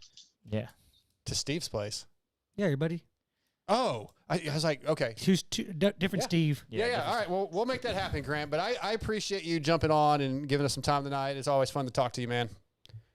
Yeah, no problem. My pleasure. You sound so excited. It's like these stoked. guys. I'm stoked. All right, Grant. We'll talk soon, buddy. Thanks, man. All right. All Bye. right. See. Grant Harlan, brought to you by FXR tonight. Dude, if you like, I've known him since he's a little kid. Oh, okay. And so, like, if you never got to spend a day with Grant Harlan, you're missing a point of your life. That dude is just, he can't help it. He's cool. He's like he's funny. sarcastically funny, and he's been that way since he was like 10. Yeah, ML, we don't need to talk about Glen Helen, but I'm in for troll training, especially if it's cardio, because I've added some stuff to my cardio. I started running bleachers yesterday, so that's a new 20. Just a creepy old guy at the high school just running bleachers. Running bleachers, And you know how he is with the women? Dude, wait, he is definitely the creepy old guy at the high school. He's do you have probably a? doing it shirt. He's probably doing it shirt. That was my point, ML. Like I can just imagine the 911 call. Oh yeah, there's a guy with Darth Vader tattooed on his chest that's running up I the. don't have Darth Vader. I'm like, what? You guys are idiots. He's just running up and down. He's breathing really hard. It's kind of we're a little concerned. You guys are idiots. But half the coaches are coaches that were my coaches. It seems like still. It's fine. All right, you don't worry about it. I'm just trying to get in shape while you I guys carry are the lightsaber for safety. Yeah, when I run at night instead of like a flashlight. Carry just a get a Lightsaber, yeah. Oh my god. ML, before we let you go, let's get your 6D picks for Salt Lake City. 450 podium in order from first to third. There's so many to choose from. AC wins. Ken Roczen, AC, Chase Sexton. Think Chase is going to play it safe? Yeah, I think he'll just be emotional, just whatever. Yeah. I mean, there's a very high chance he can win. I'm just going with a different winner for the end because maybe he chills and just rides around. Hell, me and Luster, but I would love it if Chase just showed up and didn't race because it would be so awkward because at some point during the day, they have to give him the number one place. It'd be hilarious if on the podium it was Kenny, AC, and like Nichols, and then they just bring Chase up and go, "Here's the champion." Didn't even race. Who has Here's his the number one place. Did not even race. who has the biggest? I haven't looked at the points. Who has the biggest chance to like actually like do something still? Like, can anybody like With Chase or no? Kenny- Not Kenny- obviously not the well, championship. Kenny can and will unless some freak accident happens. He'll take third in the points away from Cooper at the final round.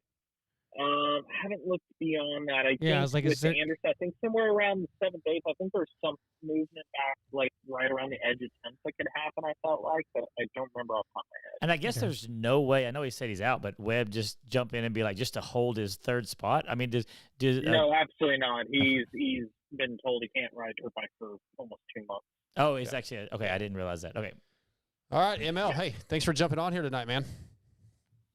No problem. I was excited to be here for a momentous occasion. You finally got Kenny on, and it was definitely worth it. Yeah, it was a good one. I enjoyed that. We'll probably get that one transcribed for Vital MX tomorrow, so that thing can go up. There's some good stuff in there. But yeah, all right. Well, enjoy the rest of your California evening, and we'll talk to you soon. You guys have a good one. All right, you too. See ya. All right, thanks to ML for coming on. We're going to get Damon Bradshaw in just a couple minutes. While we're working on that, Jet Lawrence wraps up a championship. Mm-hmm. Hunter Lawrence's brother obviously wrapped up a championship last year. First time two brothers have ever done that. Mm-hmm. Pretty cool.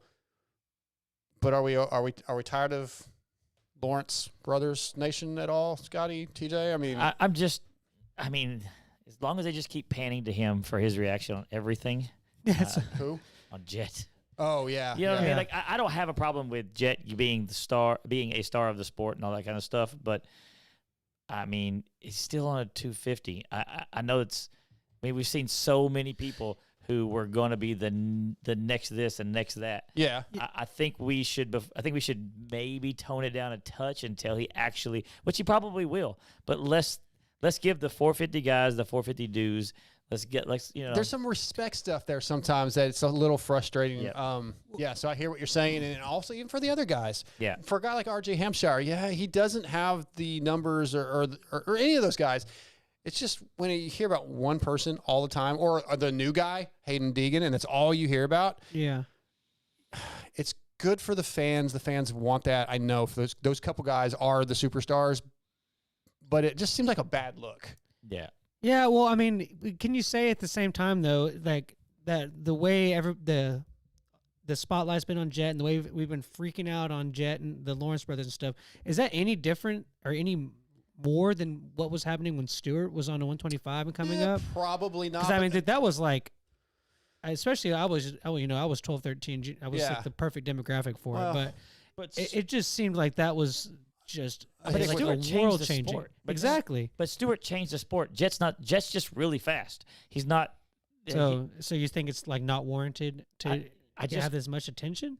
I think if social media and the TV package was what it is now, back then we probably would have had a lot more of that. Dude, I mean, it was. Or it would have been the same or whatever. You know, I just think. Yeah. But also, I mean, he was on like different. they were putting him on like on shows that like I think there was like E60 series documentary thing. Like he was on like national news for that. You know, I mean, Jet's not on national news, so you can say that we did more with that. But like you said, he changed the sport more. So yeah. Does Jet how many? I'm trying to think how many wins TJ does Jet get outdoors? Motos or overalls? Yeah, overalls. Overalls? Yeah, overalls. At least 4. Four overalls. At least. So yeah, I mean, okay. How about different question for you? Okay, how many overall winners do we see outdoors?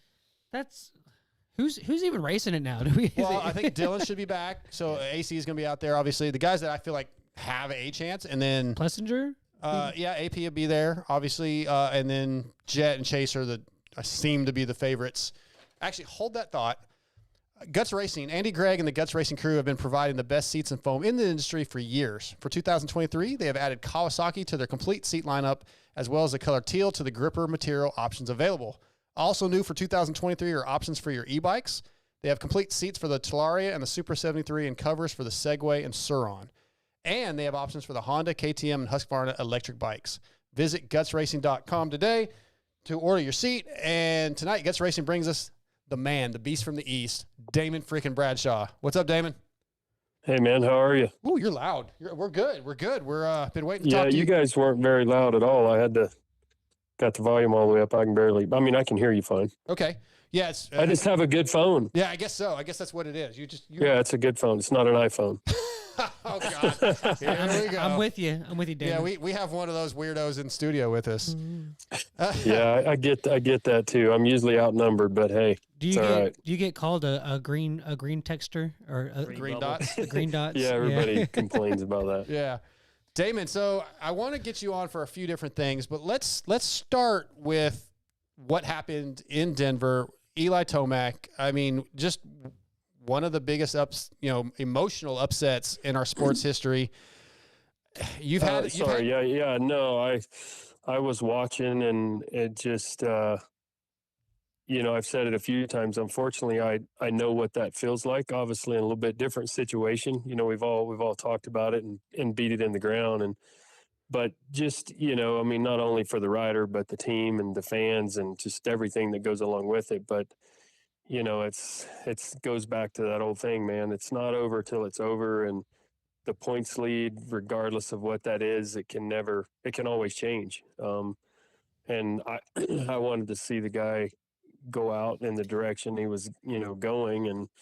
But yeah, it was hard. I mean, shoot, even for me, and just knowing, a lot of the Yamaha guys and knowing how that all, changes things of their outlook. But yeah, it's one of those things. Unfortunately, it's racing. Yeah. So as a racer and a guy that was at that level at one point in your career, how difficult will it be, do you think, if we don't know what Eli's going to do yet, but if he chooses to step away and that was his last race, that's not really his legacy, but that's going to be remembered as his last race. It'd be hard to not want to come back, I would think. I agree. I think, for him, he doesn't have anything to prove. So it's not like he needs to come back to prove something. It's going to be because, and again, I don't know Eli. I've never even met him, but I've known his dad for, a long time, but I think it's just going to be something personally for him to want to have that motivation to come back and do it again. And I think he's totally capable. I don't know I know an Achilles is a bad deal. I don't know what type of time it is. I mean, obviously technology in that area has all changed over the years. So I don't know what kind of time that is. I know the rehab's probably going to be big, but it may just be a goal of his. It might be what makes him, want to get to that point again and do it again. He has nothing else to prove, right? I mean, everybody knows that he's a champion and was headed in that direction. So I don't know. I think we'll just have to wait and see. Unfortunately, I know he'd kind of committed to do these other races, which I was looking forward to the outdoor because obviously it's going to be a stacked, 450 thing. So I don't know. We just have to wait and see what happens, I guess. Yeah, Damon, when you were during your career and seasons you were involved, do you ever remember a time where at the end of the season the field was this depleted? Say again. You got really. Do you remember a time when during your career, or maybe even just one you were watching, where the field was this depleted at the end of the season?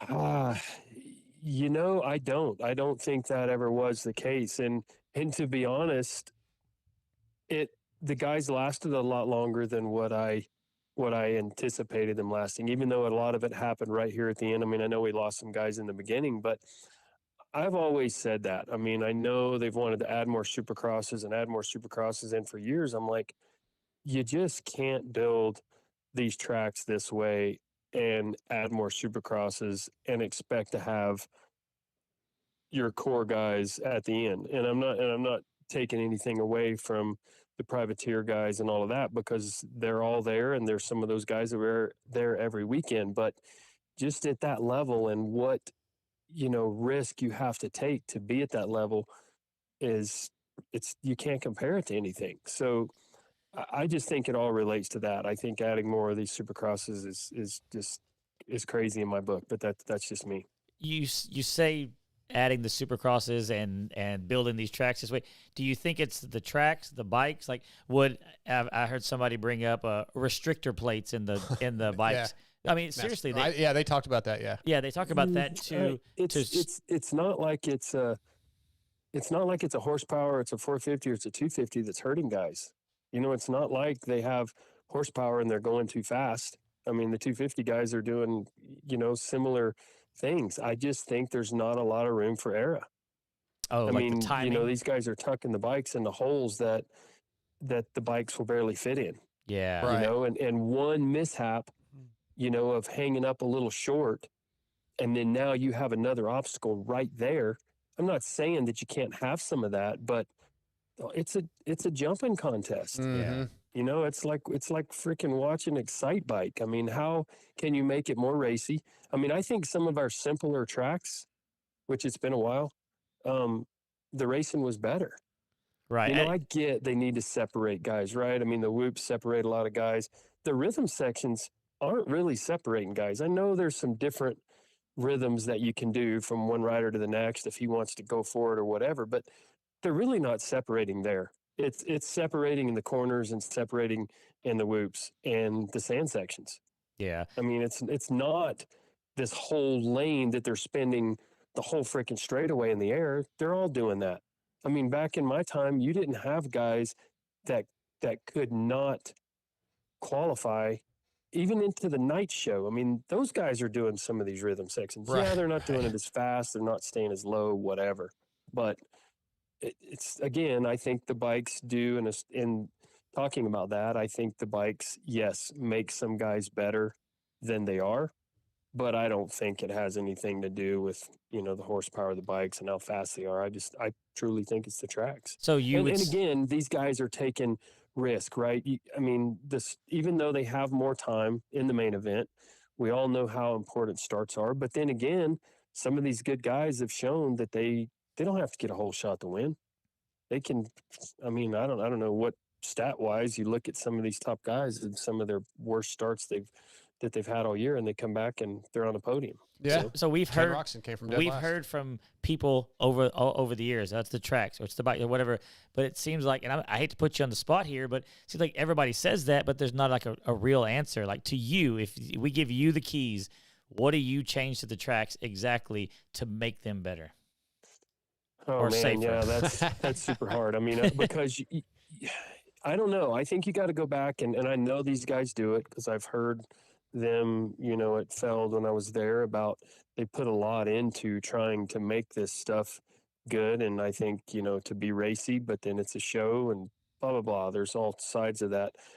I think I would just have to go back and watch video after video after video and look at these tracks. And I know they do, and figure out, where some of their best racing came from. I mean, obviously every city the guys go to, the dirt's always a little bit different, a little bit, but I don't know what the answer is. I'm not a track builder, nor am I a designer, and never have been. It's like laying out a track's always been kind of hard for me, but I don't know. I don't know what the real answer is. I think, it's been the dead horse.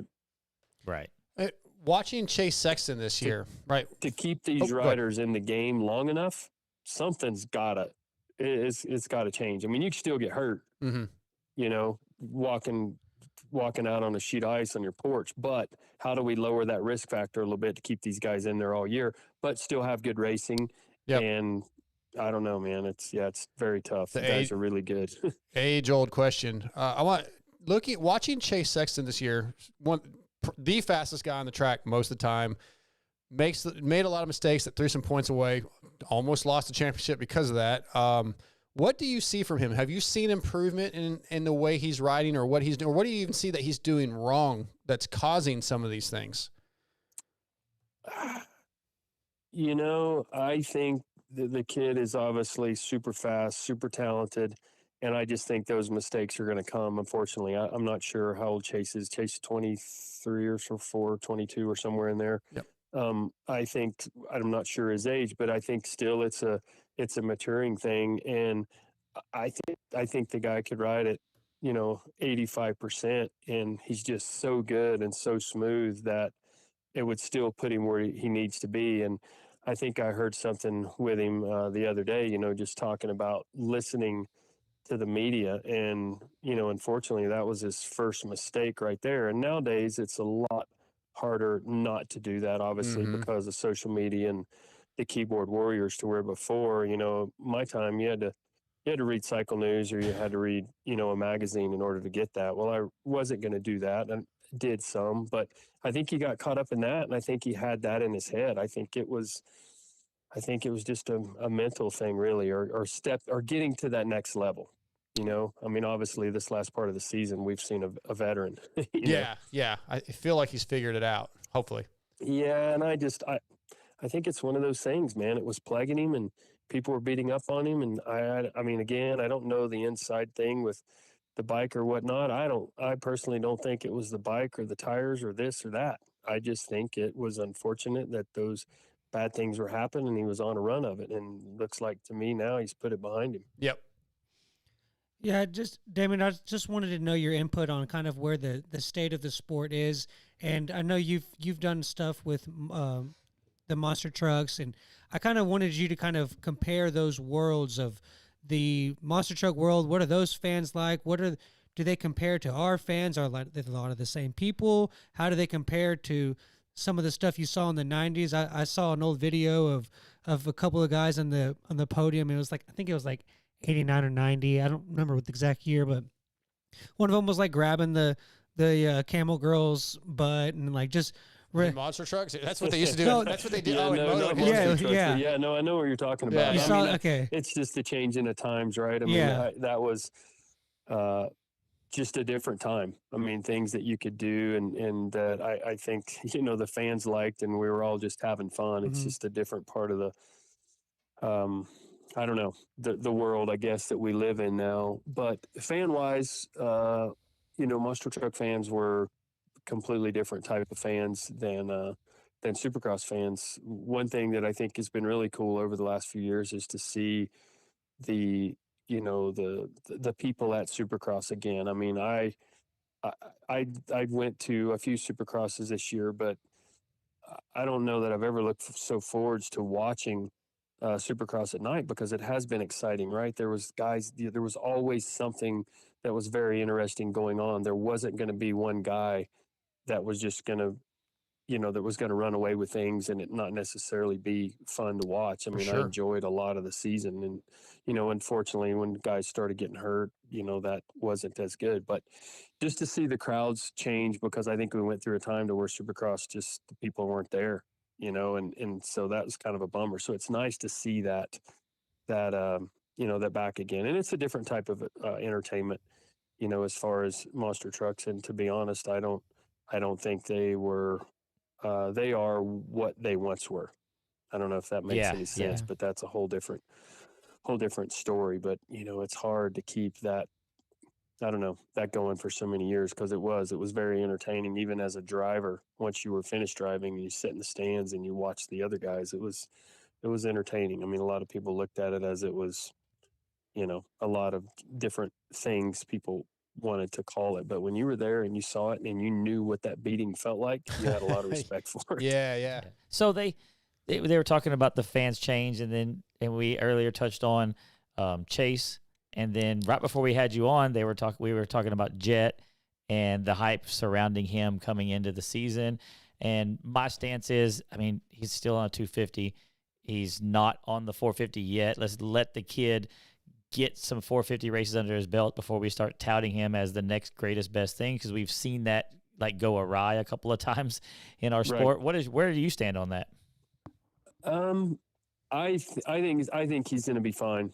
I mean, that you can tell he just has got wraps around the thing. He's not even though I did that really quick, but I was still doing a lot of crashing, right? I was trying to catch up with the speed. I think very similar to what Stewart did, right? You're going fast. Everything's trying to catch up with that, so you're making a lot of mistakes. And I don't think that's Jet's issue. I think he's ready. I think he's ready to go. I think he could have even done that this year, to be honest. That may be the best argument I've heard towards that right there.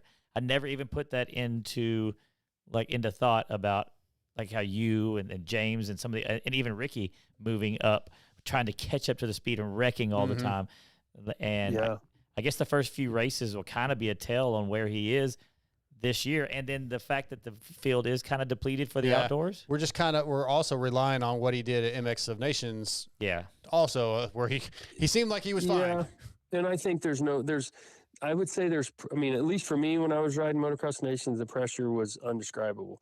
For him, I don't know if that was the case there. So, now you start adding the hype and you start adding the pressure and, where you want to perform. And I think that can all change things, going into the Nationals. Yep.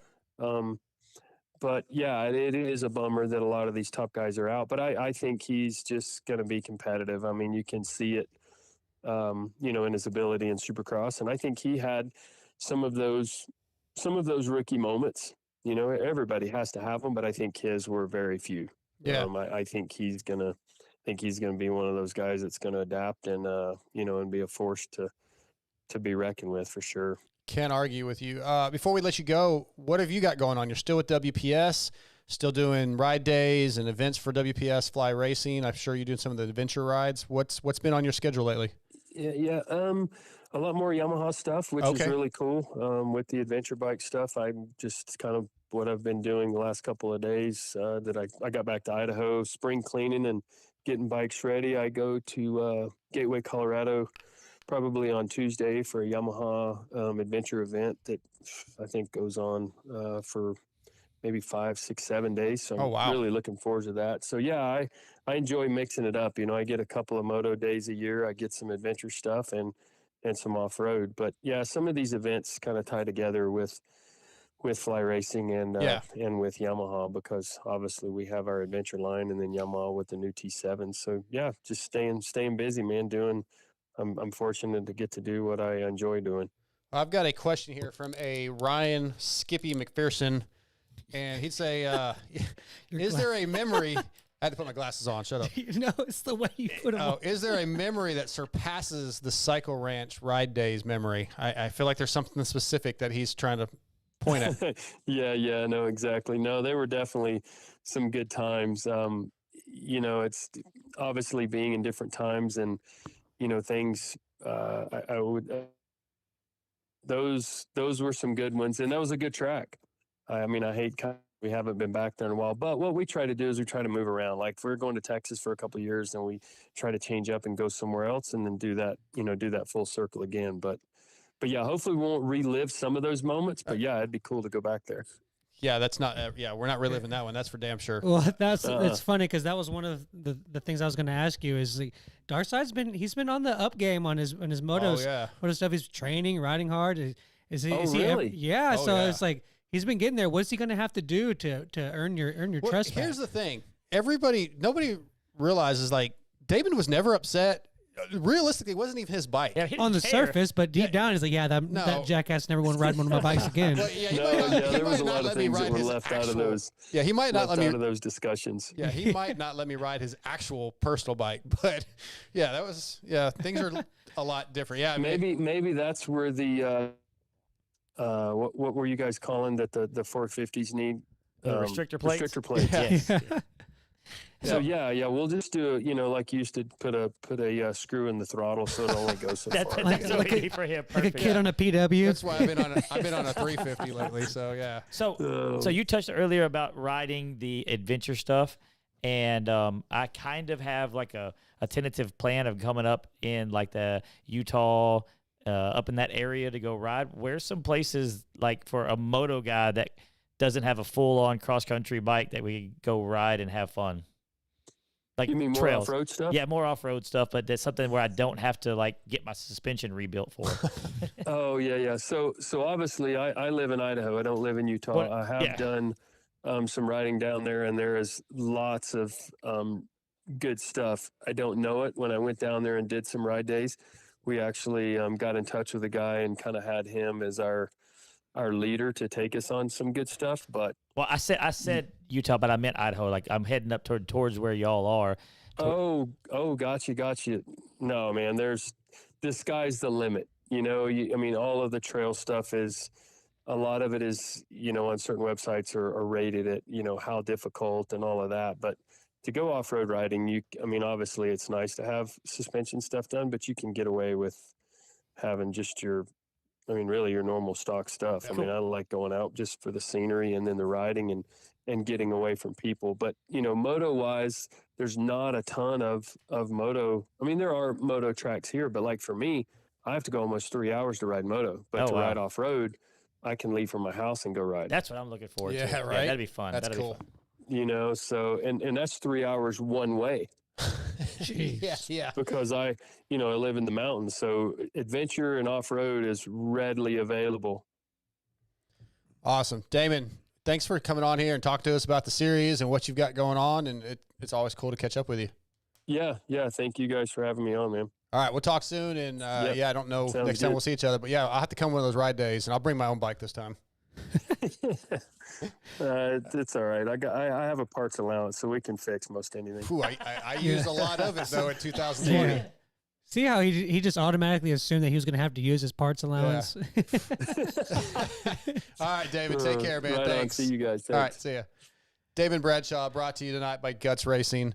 So let's go through some of these things. I want to get to the Luxon MXGP recap. Luxon, when it comes to triple clamp, suspension, and chassis parts, there's no comparison. Luxon MX makes the best parts you can buy. Luxon's advanced engineering background and techniques allow them to develop products that are unlike the rest. They're lighter and stronger with optimized stiffness to enhance your riding comfort and precision. www.luxonmx.com for all orders over $100 or more, ship free within the continental U.S., and you can save 10% on their products by promo code MotoXpod. Okay, MXGP of Spain, really the only thing I want to touch on, two things. My guy, Kaida Wolf, cannot get starts, and he's just getting worked by the other boys because the starts suck. I'm very disappointed. I don't know what he needs to do. I talked to Lewis about this, and there seems to be some thoughts that it's just a mental thing, that he's struggling mentally. Yeah. I hope he overcomes that because I need my guy to get up there on the podium and start making a run at Geertz. But really what we should touch on is, again, same thing as before. Harlan's is back. Harlan's may be almost unbeatable. What about his comments post-race? You brought that up, Scotty. It's been a lot of talk. How do you feel about it? Yeah, I don't know a whole lot Yeah. about what I kind of just got a gist of what he had said. I didn't hear the actual interview, I didn't listen to the podium, but I saw the quote, and it was something along the lines of, "Hey, do you want to thank anybody?" He's like, "Why would I thank anybody? I did it all." I did it. just. But I watched the highlights, and he on the podium was like, "Yeah, I thank my team and blah blah." blah. Maybe this was somewhere else then. I Because just saw on the podium, he thanked his team like he's supposed to. Yeah, I wish Lewis was on for this. So maybe we'll ask him next week. But Yeah. I think he's always been kind of known as being a little cocky, right? And having an ego. So that's who he is. That's who he is. You don't have to like his personality anyway. The dude's still the man on the motorcycle. Yeah, I'm not. period. And it doesn't really change, what I think of him as from a fan's perspective. But like, it's kind of one of those things where it's like that's crossing a line between being, like you said, cocky, and then just being like you can be cocky and be like, I can beat any of these guys. That's being kind of cocky confident. But just like not giving the team respect, even though you maybe say he did, but if not giving the team the respect for putting you there, I think that's a whole different topic. If that is the case, yes, there's something about being humble that is endearing. And he doesn't exactly have that from what I've gathered, but a great race, really. I mean, there's some good battles going on. Unfortunately, my 450 guy, Renault, is out with a broken hand, and then Favre got a concussion. So a couple of the big names are out, and probably, I don't know. That's why I didn't really put a lot on Hurling's winning, I guess. Well, I don't think it would have mattered. I mean, Renault hasn't really had a good season, and really Favre hasn't been able to run with them either. I guess. Much. Yeah. But if those guys, I don't think it would have mattered. Can get in front of it, maybe not. I think it's going to be up to Prado to keep it interesting. And if Prado doesn't get a start, he doesn't seem I think he's riding safe. I think he's banking on the points from the qualifying. Could be. But that was a point I wanted to bring up was how hammered the track was in the qualifying race. Like, I didn't watch the qualifying race. Okay. So the track was bad during the motos and it was whatever, but like, what do they do? Like is there like a week long worth of race before the qualifying race? Because the track was just hammered. Well, I think they ride Friday too. They're just riding, maybe going like open practice. I'm not positive, but yeah, crazy. They let those tracks get beat up. Do they have a time qualifying to get into the qualifying race? This is where we need Lewis or ML on, who have more experience with it. So. Well, Lewis letting me down. Well, Lewis is probably working. He's probably writing a massive feature for Vital while we're doing this. Yeah, fair enough. X Brand has quietly grown into one of the premier goggle choices available, using some of the most grueling conditions by the 2022 GNCC XC champion Lyndon Snodgrass, as well as many of the other GNCC racers and some Supercross racers like Chris Blows, Freddie Norn, John Short, Ryan Brees, Bubba Pauly. All trust X Brand. Visit your local dealership and ask for X Brand, distributed through WPS. We're going to actually have a winner. Let me look for, so Shane Borden, he got last week's 6D picks for the podium, dead on. We got a bunch of people entered. Really? He picked Chase Sexton, Ken Roczen, Adam Cianciarulo. So, Shane's going to get a set of X-Brand Lucids for that. Those will be going out soon. So that was cool. That is some wild picks. And again, I've asked you guys, I keep telling you, MotoXpodShow@gmail.com to enter the contest, to give us your thoughts on the Procs highs and lows, the 6D picks, or anything else that you want to put your thoughts in, and you might win a prize. We're working on a lot of stuff coming up, so MotoXpodShow@gmail.com is how you get involved. I've got a couple emails I want to read tonight if we don't get too late. Before we do that, though, the X Brand forum check-in. So this guy, I don't have the title of the forum post is cross-jumping and bad attitude at local practice, ? Tell me this is still uncommon. This guy that put it in here, forum member Boom Slang, says, so last week, one of my favorite local tracks reopened here in Western Washington. The conditions were a bit slick, and I was pussyfooting around with, I guess I should open this all the way. It's got the video. Pussyfooting around with my recently reconstructed knee on my mind. About the third moto of the day, this fella cross-jumped me, and I went down. There's a lot more to it. He basically said he confronted the guy. There's a video actually in this where the dude definitely just cross-jumps him, and he said he went and talked to the guy afterwards. He was like, well, you were going slow. Too bad. Like, I've never experienced anything like that at my local track. I don't feel like we deal with a lot of that in Texas. You get punched in the face.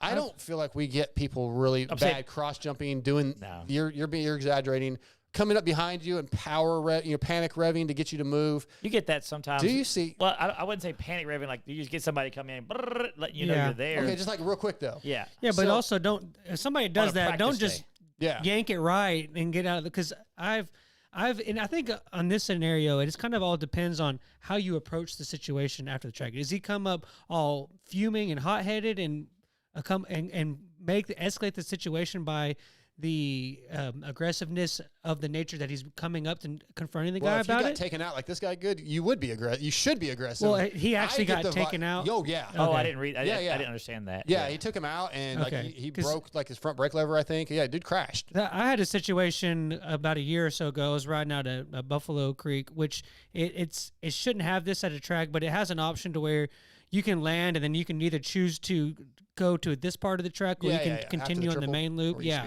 And so there's a kid one time, he was like 15, 16 on 250F, and I always tripled that jump. Well, I slowed up because I saw him kind of not knowing that he wasn't going to do that. And I saw it enough time where he doubled and then singled and then just immediately cut to the right to go to the extension part of the track. And, I pulled off, and because if I had jumped that triple, we were both in the hospital. And I pulled off, and I saw him come back around, and I kind of whistled at him, waited for him to come over, and I just had a genuine conversation. I was like, hey, you got to be careful. You got to always watch your surroundings, because if I had jumped that triple that I have done every single lap that I've been here, we would both be hurt right now. So you just have to just kind of a more of showing the kid, you got to be aware of your situation. Nothing wrong with that. This sounds like a little bit, maybe it was a little bit different. If that kid had knocked me down, then there definitely would probably have been more aggro and cursing and stuff. I don't know that this guy was. Based off his post, he sounds like he stayed pretty calm. Yeah. Who knows if he really did. Mm-hmm. But for the other guy to be like, yeah, too bad you were going slow. If that's all accurate, I don't like that. And I don't like that either. I called Kiefer today because I've heard him mention this on his podcast a few times, and he's gotten on to Aiden for the panic rev when somebody's in his way, and having racetrack etiquette, right? When there's slower people out there, you got to be aware. You got to be, and just in general, you should be a courteous person in etiquette. So I was just wondering what you guys. I have no problem with a panic rev with some slow person in front of you that's not holding their line. Like I said, the track's rough and they're kind of bouncing around, and you're coming around like carrying speed, catching them. And you can panic rev and let them know, hey, I'm on the right side. Maybe you don't know I'm there. That's not what we're talking about. But, yeah. This is like you come up behind somebody and they're in the line you want. Yeah. And you're like, you go around because you're mad. Well, I have trained, I have helped coach, not train, I coached many people to learn how to ride motocross. And I tell them the same thing. You hold your line. The fast guys, it's their job to go around you. Yeah. Like what you said, like what you did was the exact right thing as far as not you. Like you're the fast guy. You know someone's not doing it. It was on you and you did the right thing. So it's simply not that hard just to be nice and courteous and think of others and be considerate of others, and it's just not that difficult. If you're a faster guy, revolve around you. If you're the faster guy and you can't take the advantage of the situation to like okay, well, yeah, he's in the main line. Well, let me kind of go explore and find another line. If you're faster than him, truly faster than them, you'll get around them quickly. And so to have that attitude afterwards, and it kind of depends too. Was he like show button coming and like scrubbing a jump and like ripping a tear off and looking back at him and crossing his line that way and then telling him just just jumped across him in like a little table and it just jumped right into his front wheel. Yeah, exactly. I think we all believe the video's on the forum spot if you guys want to go check it out. I think we all agree it's bad. Yeah. Tita, do you have a Motul tech tip? I do. Did you bring one? Okay. Motul, founded in 1853. Give your ride its shine back. The Motul E10 Shine and Go spray is our go-to detailer for all of our bikes. Motul E10 Shine and Go spray cleans and restores plastic to like new condition while leaving a protective film that repels dirt and grime. Shop motul.com and enter code VITAL20 to receive 20% off your order of $50 or more. TJ, what's your Motul TJ's tech tip for it's a pretty easy one, and I see people making this mistake at the track a lot. They'll go out there, they'll check all their fluids on their bike, crack their radiator open, look in there, maybe it looks a little low, so they'll top it off to the brim. Most of the time they use like drinking water. People don't realize this. They add electrolytes. I'm putting air quotes up for that. What that is, they're adding salt to that drinking water. You do not want that in your radiator. First, it lowers the boiling point of the water, and also it corrodes things on the inside of that. If you run actual antifreeze, it increases your like boiling point by like 50 degrees, and you do not want your radiator topped off to the brim. It doesn't need, you need to like right above the fins. If you look at your manual, they say you want to be just above where the fins are inside there. You got to leave a little bit of air where a car has like an expansion tank. Dirt bikes don't have an expansion tank.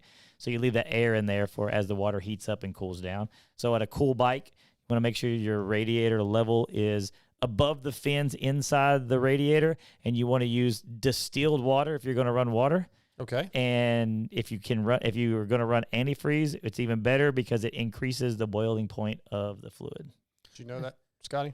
No, I've never been like big on just throw some water in there unless I like absolutely had to. But I've always just kept antifreeze in the parts box just in case. But antifreeze. I never would have thought that though. Yeah. So and the drinking water, like I said, they add electrolytes or minerals to the water, which makes complete sense. Which is salt, and it's bad and it lowers your boiling point. So since I've been asking for people to get involved with the emails, I want to read a couple of them. Yeah. I don't have a sponsor read for Go this. right ahead.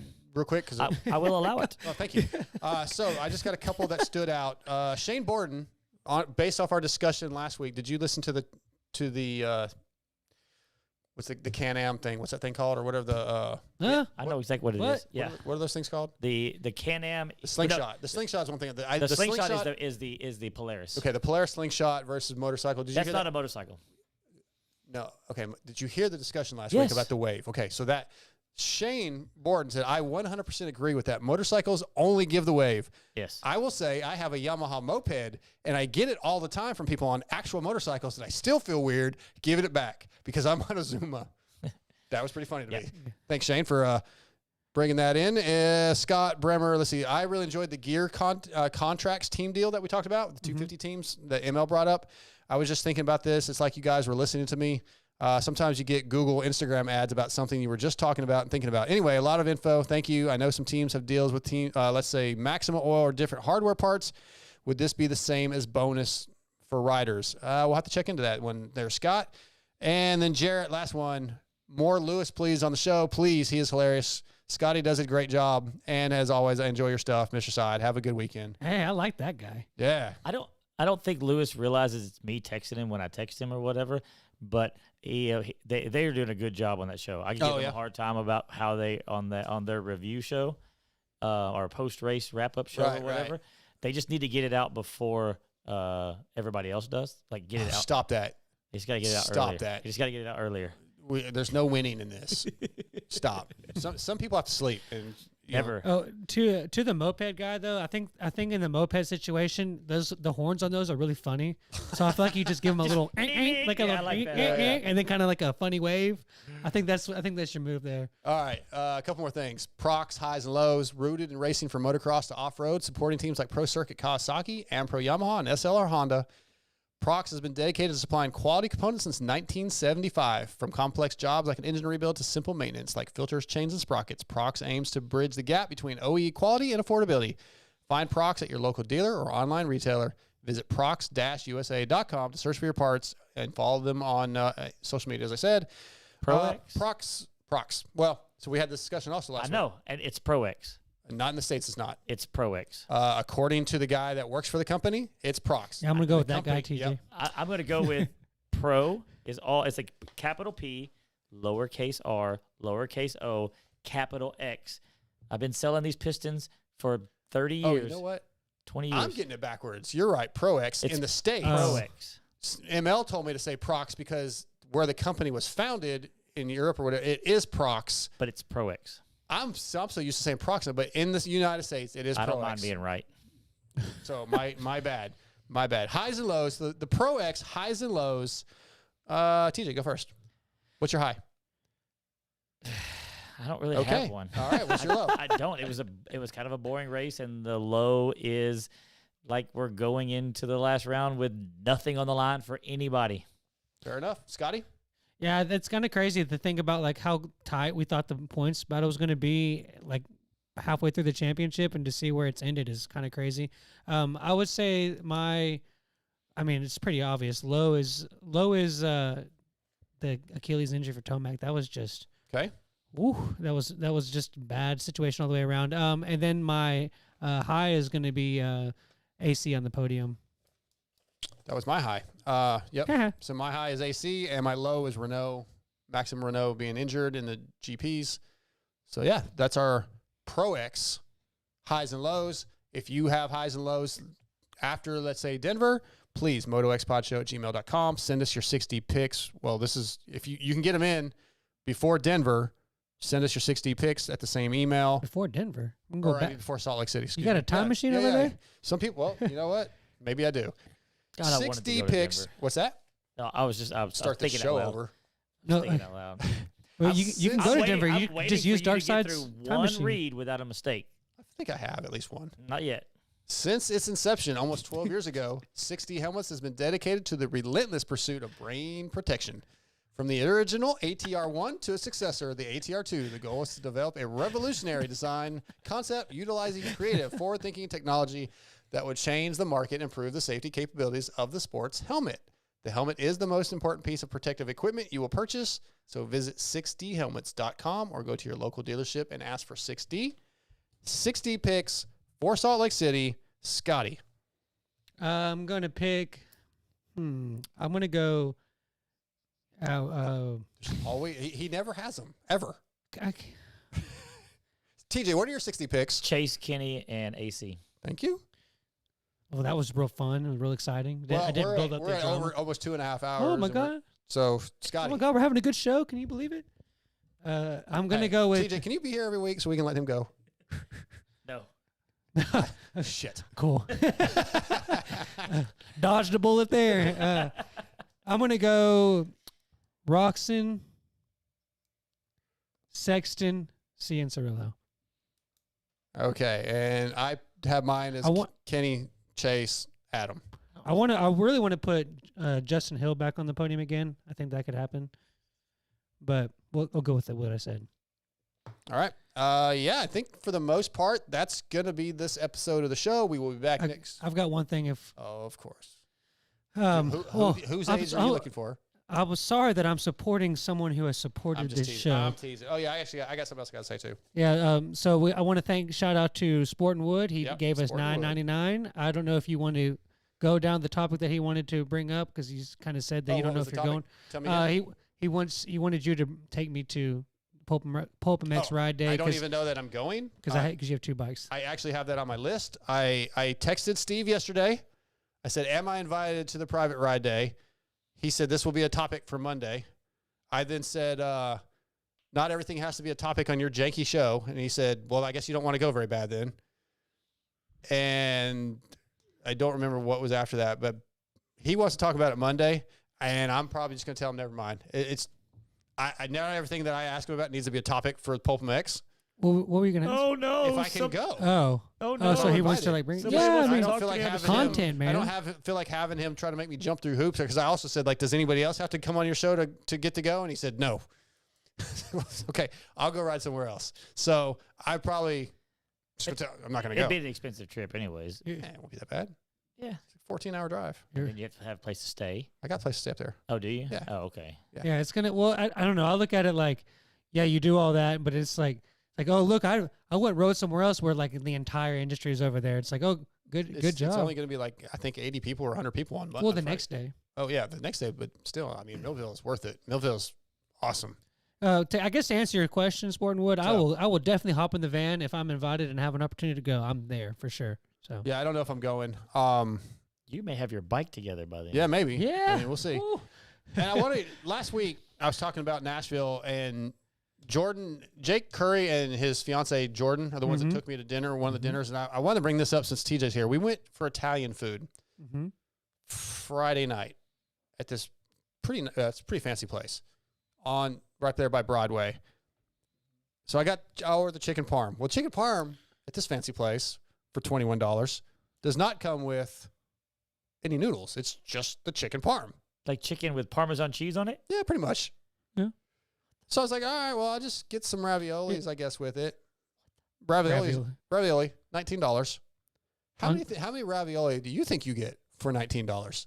Like, is it this? Dude, this is. Why are you asking him? Ravioli about that size. Just a regular ravioli. Like raviolis that are in the can, like the kind of. Not Chef Boyardee, but yeah. I mean, I don't know. Like on this one, I'm gonna be on your side. I can tell you that. Like a scoopers of them, like 4. Yeah, but they're not like No, they're regular fucking size ravioli, and Chef Boyardee tastes better. That is not true. Bullshit. This place it did.